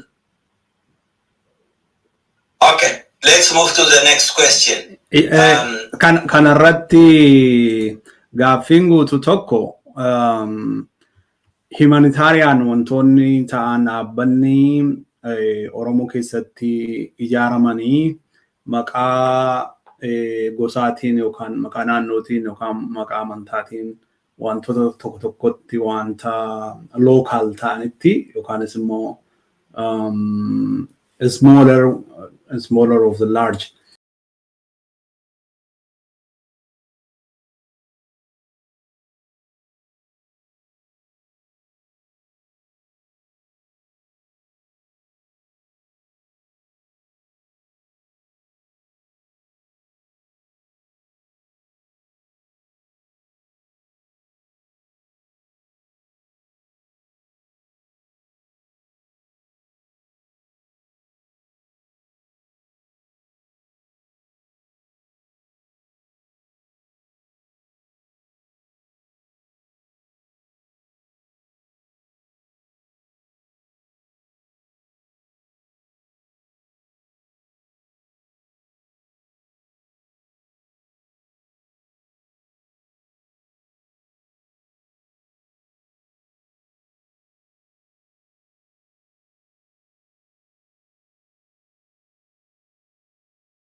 Kanaaf biyya seenaa biyya lafaa baruu barbaachisa. Warri seenaa biyya lafaa fixee nama baay'ee fixee mootummaa ta'e kun sababa maalii qabuudhaafitu waa'ee Itoophiyaa mootummaa yoo baruu barbaadu waa'ee Oromoo fa'aa maal isaanii godha? Dhimma isaanii miti. Kanaaf yeroo baay'ee namni seeratu jira haqa namaatii gama biyya lafaa irratti hidhanii amanu namni. Fakkeenyaaf waa'ee biyya lafaa kanan barsiisaa mootummaan biyya lafaa kun akkamitti ijaarame through terrorism, war ijaaraman. Oromoo irrattis kanumatu ta'e. Isaaniif kun jookidha wanta simmeetiin kennu waan hin qabu. Kanaaf uummati Oromoo akkuma keenya deddeebinee dubbanne kana baree dhimma koo anatu hojjetataa jedhee ka'uu qaba danda'uu qaba. Kanarra geessisuu dadhabne uummata keenya kanarra hin geenye. Kan barates kan hin baratanis dhimma keenya nutu hojjetataa kan jedhurra ga'uu dadhabne. Garuu gaafa akkuma sila jenne might is right gaafa dhimma kee hojjetachuu jalqabde iddoo xaraphiyaatu si kennamatis United Nations irraatis iddoo argatta. Yoo kana achi gasi darbatan mee example Palestinian irraa lawaan irra ga'e. Ammallee irrumaa gadhiibaa jiru warroonni qaban akka gaaffii isaan hin deebine. Biyya lafaatu humna warra humna qabutu akka jenoosaayidin deddeefamu godha. Oromoo irrattis jarma godhaa jira. Gadi baanee mootummaa biyya adda addaatu Oromoo irratti warra akka biyya fayyadamtu horii kennee qawwee kennee leenjisee kaan islaama fi jedha hundi saamti kaan kiristaana fi jedha. Gisee achitti dhufu kun islaamummaanis kiristaanummaas hin ilaalan isaan dhimma qaban maalan argadhaa amma yeroo kanatti maalan iddoo kana argadha eenyutu dafee waan haa godhaa jedhu. Namni waa dafee godhuufi nama diktaatariidha. Nama biyya isaa irraa jaalala hin qabne nama jaalala hin qabne lafa nuu kennanis hin kennaaf hin gurgurata nama isaas warra akkasii barbaada. Kanaaf nuti maal jennaan nuti demokraatota aadaan keenya demokraasiidha nama jaallata keessa hubaana nama haammataa jenna. Warra Oromoo haammatu immoo cuubee garaa keessa kaa Oromoo haammate. Kanaaf we have to be realistic and let's be serious. Then also akka gaariitti seenaa baruu nurreera. Seenaa keenyas seenaa biyya lafaas yoo barree waan hojjechuuf deemnu hin barra. Yoo kana achi yaadumaanitu ilaa kun biyya lafaa akkasii nagaatu jira TV irraa akka haasa'u United Nations itti akka haasa'u jenne realitiin isaa isa miti. Kanaaf let us be realistic, particularly warri Oromoon warri dubbisuu danda'u warri waa hubachuu danda'u barachuu qabna biyya lafaa. Waa'ee keenyas barachuu qabna. Waan nurraa irratti barachuu qabna. Yoo kana goonetu determined taanee kaana. Waan guddaa beekumsa kan jedhamutu jira. Beekumsi bilisaa yookiis beekumsa critical knowledge yoo horanne malee yeroo hundaa daddaqamaa dhumatu assumptionidha kana fakkaata jennee deemnee yeroo daddaqamne yeroo diinni nutti taphatee nu bira darbu argina. Kanaaf keessa deebinee yaadne of beekumsaan of qarree equipii of goone dhimma keenya irratti bobba'uu qabnaan jedha galatooma. Baay'ee galatooma. Gaaffii itti aanuun dubbisaa yeroon waan deemee fi gaaffii kana probably Dr. Truman Bohailee warri human rights fi advocacy irratti hojjetanii deebii kennuu dandeessudha yaada. Jaarmiyaadhaa fi dhaaboliin Oromoo biyyoota adda addaa keessa jiru baqattoota siyaasaa warra refugees gargaaruu fi karaa resettlementiif haala mijeessuuf maal hojjechaa jirtu kan jedhudha. What are the Oromo communities and organizations in various foreign countries doing to support political refugees and facilitate resettlement kan jedhu hayyuutu gaafate. Hayyuuni biyya Uganda jiraata. Deebisa Dr. Truman. Maikin keessa Daniel Amir Dr. Truman.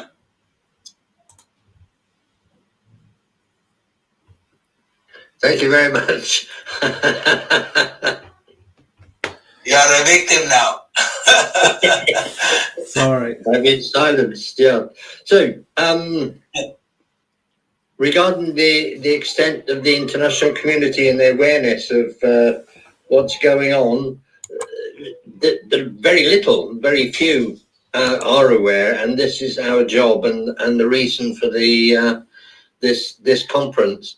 And the last question, remind me again. What are the Oromo communities and organizations doing, helping resettlement of refugees and so on? Yes, this is a disappointment to me.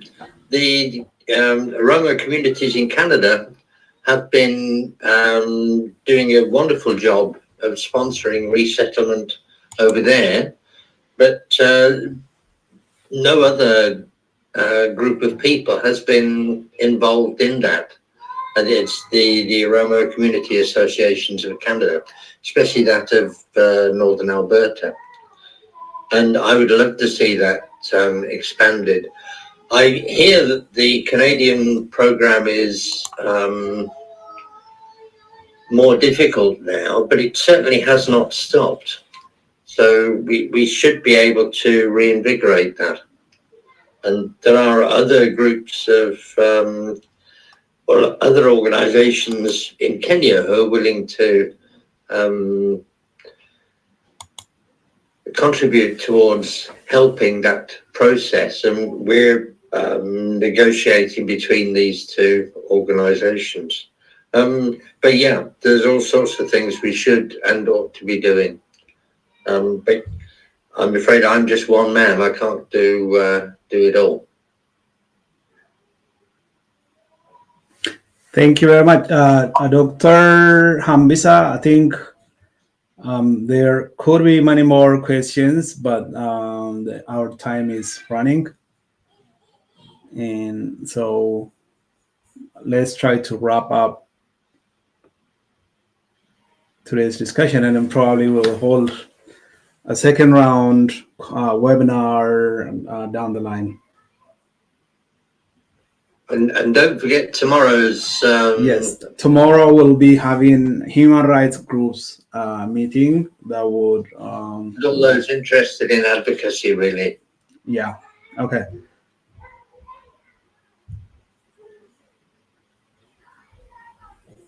There are lots of questions asked. I tried to concentrate on the questions that deal with solutions, finding solutions, because really we know the atrocities that have been perpetrated in Ethiopia. Even the issue of comparing the EPRDF or the DERG and the PP, it is a mute issue because it really doesn't advance. One case every of the successive Ethiopian governments, they target the Oromo because the Oromo possess the most fertile. They are really Ethiopia is no more without the Oromo, and economic-wise, geographic location, everything, because Oromo is central. Every effort, every money can be summoned against the interest of the Oromo. If you could win the Oromo, if you could diffuse the Oromo, if you could keep the Oromo marginalized, those who want that way would keep its position. So instead of following more questions, probably I will give a chance to Obo Zelalem to summarize what has been said in Afan Oromo, so that people who were not able to glean the most from the discussions that we held in English would have some ideas of the issues that have been raised.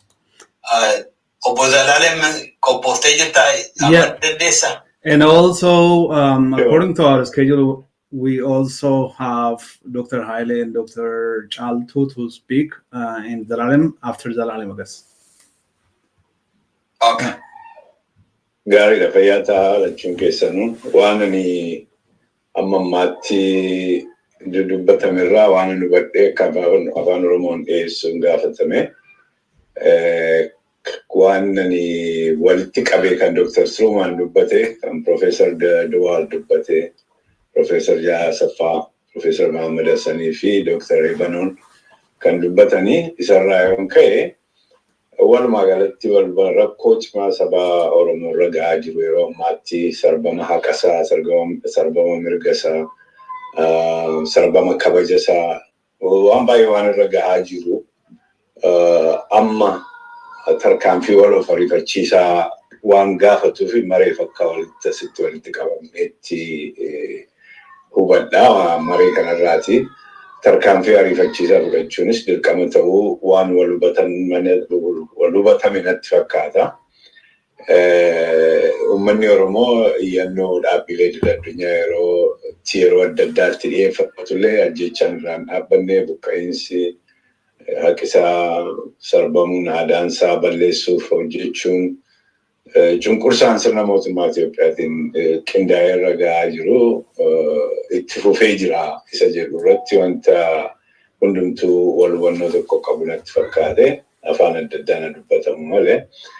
Egaa kanarraan kan ka'e uummanni Oromoo osoo uummata mirgisaa sarbame ta'eetu jiru akka uummata mirga nama biraa sarbeetti dhiyeeffamaa akka jiru yeroo adda addaatti namoonni baay'een kaasanii dubbataniiru. Odeeffannoon sabaa isaa disinformation jennu biyya keessaa balatti kanneen mirga uummataa sarbanii akka hin beekamne godhee jira. Yeroo baay'ee immoo waa'ee sarbamuu mirga dhala namaa gabaafnu waa'ee warra mirgi isaanii sarbamee dubbanna malee warra mirga sarbee dubbannu kan jedhu yeroo baay'ee ka'aa ture.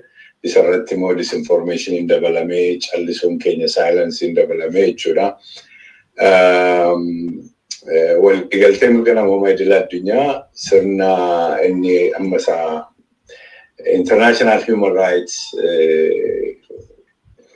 Dr. Asaffaan kaase waliigalteen kun sirna warra koloneeffatootaa fi siyaasaa humna qofaan akka bulutti waan ta'eef baay'ee uummata keenya akka gargaaruu hin dandeenye. Kanaaf abukaattummaan uummata keenyaa isarra darbees immoo advocacy jechuun abukaattummaan jedha advocacyidhaani. Abukaattummaan uummata keenyaa qabeenya gahaa hin qabu akka gaariitti socho'aa hin jiru. Karaa biraa immoo afaan Ingiliishiitiin compassion fatigue, desensitization waan akkasii kanarraa keessa jiraachuusaa kanarratti hundumtuu waan kaasanii dubbatanii waan hubatame natti fakkaata. Egaa kanaaf maal gochuu barbaachisaa isa jedhutu immoo dubbatame. Tokkummaa keenyaa fi uummata keenyaaf dubbachuu jabeessuu qabnaa kan jedhu. Fakkeenyaaf hojiifiin cimsuu jabeessuuf hojjechuun barbaachisaa. Dhaabbilee fi gareewwan Oromoo gidduutti tokkummaa jabeessuu faffaca'iinsa akka isaan tokkummaa fi waltumsuu filatan gochuun barbaachisa kan jedhu. Oromoo biyya alaa jiran immoo akka sagaleetti akka qabeenya uummataatti akka isaan bobba'anii akka isaan hubama mirga uummataa kanaa akka isaan addunyaa dhageessisanii mobilaayizii gochuu qabna kan jedhus ka'eera. Darbee sarbama mirga namaa kana saaxiluu fi kanneen sarbanis saaxiluu kan jedhu sirnaan galmeessuu qabna. Sarbama mirga uummata irra gahaa jiru kana sirnaan galmeessuu, kuusuu, addunyaatti beeksisuun isa kanaan saaxiluu jedhamu. Inni kun akka gaariitti hojjetamaa hin jiru. Itti jabaachuu qabnaa kan jedhu. Akkuma kanaan dura kaafnee turre yommuu gabaasnu immoo waa'ee sarbama mirga dhala namaa kana waa'ee warra mirgi isaanii sarbamee qofaatu hin ta'in warra mirga kana sarbus duukaa saaxiluun barbaachisaa akka ta'e eenyu akka isaan ta'anii dhaabbilee mirgoota namoomaa idil addunyaa ta'anii warra NGOs jedhaman ta'anii warra mootummoota ta'anii walitti hidhataa cimaa uummachuun barbaachisaa akka ta'e waan kana saaxiluuf jechuudha. Barbaachisaa akka ta'e dubbatame isa keessatti. Kanaachi tartiibaa fi akka itti dhimma keenyaa dhiyeeffannu kana jijjiiruu qabnaa jedhanii namni baay'een dubbataniiru. Keessumaa waa'ee miidiyaa keessatti waa'ee story telling strategy Dr. Evanuun fa'aa yeroo baay'ee irra babba'e. Inni kuni gabaasni keenya akka amanamummaa argatuu fi baay'ina isaa caalaa, vooliyumii isaa caalaa, gadi fageenya isaa, deebsii isaatu jabeessinee dhiyeessinee sammuu addunyaa jijjiiruu danda'a laata kan jedhu akka wannuutti dhiyaateera. Yemmuu dhiyeessinuus immoo sammuu addunyaa kana jijjiiruu fi caalaatti seenaa dhuunfaarra individual stories namni tokko akkamittiin akka waan kanaan hubamee seenaa kontekstii keessa ka'anii haala seenaa fi haala siyaasaa lafarra jiru wajjin wal qabachiisanii dhiyeessutu irra sammuu namootaa jijjiiruu danda'a kan jedhu. Kanaachi immoo waanuma teknooloojii fi dhimma ba'uu infographics waan akkasii kana ka'ee ture. Gara biraan wanti ka'ee mirga Oromoo fi eenyummaa Oromoo kan akkatti eeguu qabnu, jabaannee eeguu akka qabnu, akkatti afaan Oromoo qubee aadaa Oromoo cimsuudhaan sirna sabboonummaa Oromoo kanaaf haqa Oromoo balleessuu fi hojjetu kana dura dhaabbachuu akka nurra jiru. Karaa adda addaa kanneen daangaa Oromoo dhiibaa jiran saaxiluu fi dura dhaabbachuu maaliif waa'ee daangaa karaa Faannoos karaa Wallagga Bahaa karaa Booranaa karaa Godaas baay'ee kaka'ee ture. Inni kuni barbaachisaadha akka jedhutti hubadhe waan namni kaasirraa karaa adda addaa kanneen daangaa Oromoo dhiiban kana saaxiluu fi dura dhaabbachuun barbaachisaa.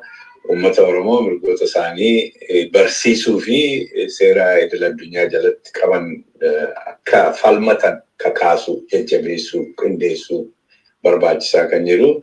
Dhumarratti tarkaanfii waliigalaa fudhachuu qabnu kan kaka'e yoo jiraate miidiyaalee idil addunyaa ta'uu humnoota daasporaa adda addaa ta'anii warra NGO ta'anii sochiilee yookaan movements adda addaa wajjin tumsa ijaarrachuun barbaachisaa akka ta'e tooftaa fi tarsimoo hojiirra ooluu danda'u kan ifaa ta'e qabaachuu fi jabaannee immoo qabaachuu qofaatu hin ta'in hojiitti hiikuu jirurra oolchuuf tattaafachuu akka qabnu. Akeekni kana nama lamaan tokkotu kaasansiyaa akeekni qabsoo Oromoo immoo akkuma uummataatti dandamachuu qofaaf osoo hin taane bilisummaa fi haqaaf nageenyaaf kabaja uummataaf ta'uusaa mirkaneessuu qabnaa kan jedhu. Walumaa galatti yoon goolabuu waan namni hundumtu jedhamu walitti qabu kanan keessaa argaa kanuman jedha ammaa fi fayyaa ta'a. Baay'ee galatoomii nama biraa dubbachuu barbaade baay'ee galatoomii Zalaalem amma Dr. Caaltuu fi Dr. Hayileedhaaf inni carraa kennaa. Dr. Hayileen hayyamtu taanaan Dr. Caaltuu na dursituun jedha kun anumatu jedhe. Dr. Caaltuu, the floor is yours. And you are muted, so unmute yourself. Could you hear me? Yes. Yes. Yeah. Thank you all who are listening and our distinguished presenters who have highlighted several key points that we should focus on, points that we should all treat as homework.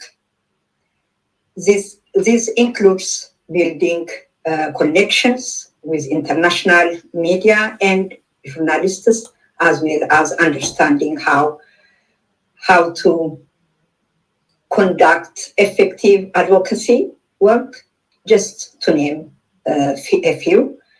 Abiy Ahmed made it clear just about a week after taking the oath of office that he plans to dismantle Oromo nationalism.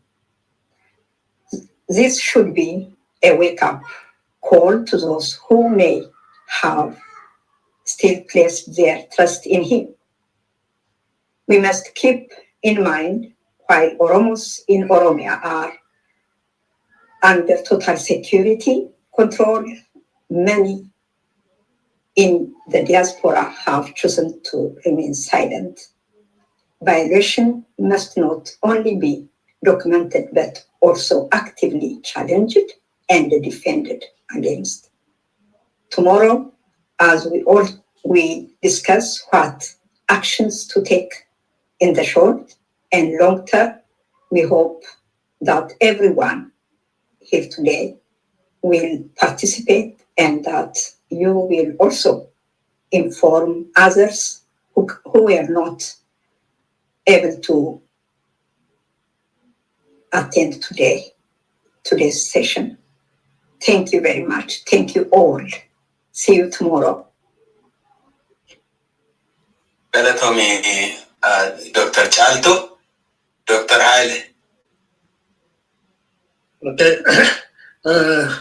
Thank you very much. On behalf of the organizing committee, I would like to say again, thank you and thank you for the panelists and also for the participants.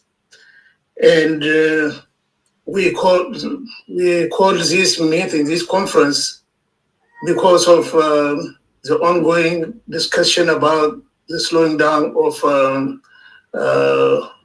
Oromo Global Forum. And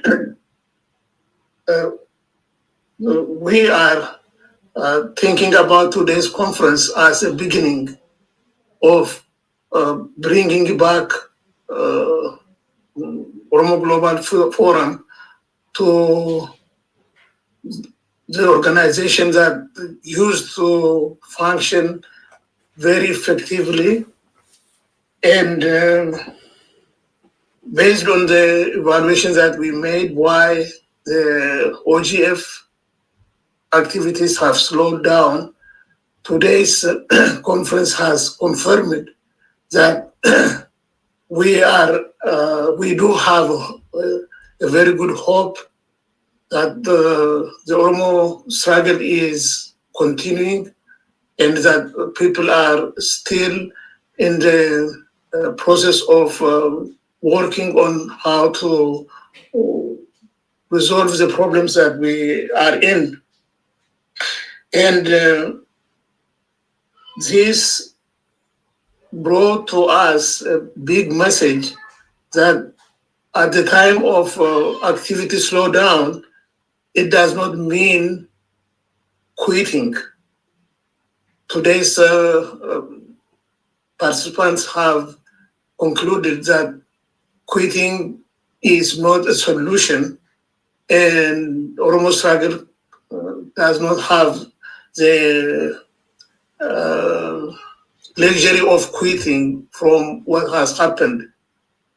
And we would like to encourage everybody to come back tomorrow to create an action plan of how to strengthen the advocacy work and human rights.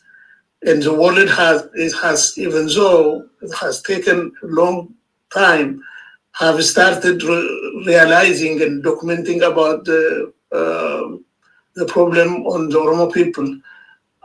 United States Secretary of State in last year's report has admitted there's about 16 pages of report where they clearly wrote down that the problem in Ethiopia is because of the government.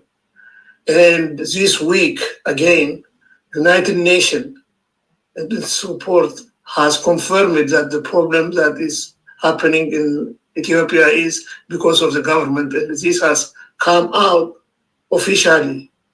And even though the problem that is going on in Oromia is not resolved yet, the recognition is coming to upfront. And of course, one thing that we have to remind ourselves is in the past, empires have come and have gone. The only empire that is remaining and that is still existing is the Abyssinian or the Ethiopian Empire. This is the last empire. It will go. The only thing is we don't know when. It could be in a week, in a month, in a year, but it will go for sure. History has confirmed this. Empires have come and have gone. And the only empire left is the Ethiopian Empire, and it will go.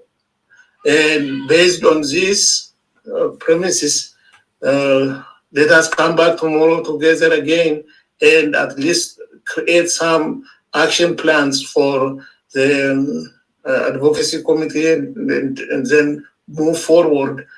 And the issues that we have been talking about, organizing,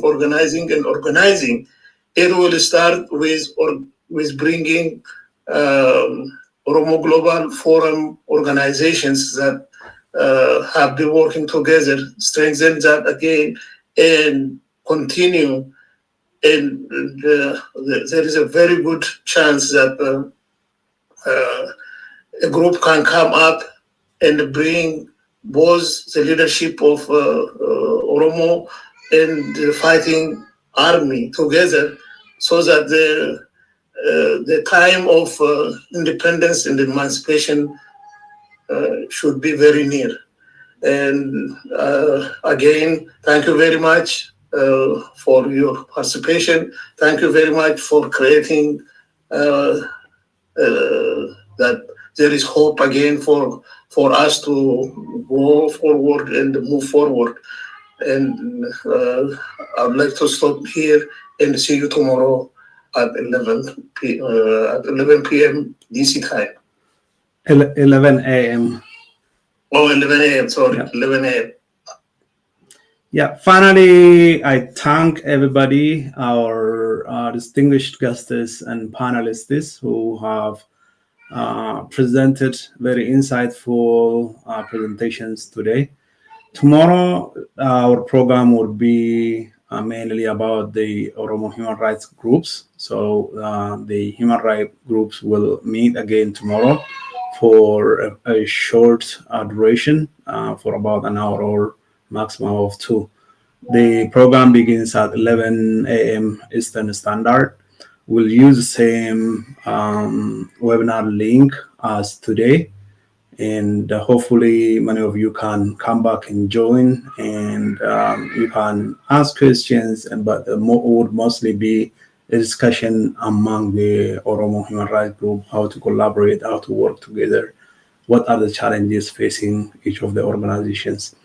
Thanks so much, and I hope to see you tomorrow again. We hope to see you again tomorrow, and we plan to hold a similar forum and within a few months, either at the end of this year or in the coming year. With that, we can conclude our today's meeting. Thanks so much, everybody. Thank you for great work. Thank you.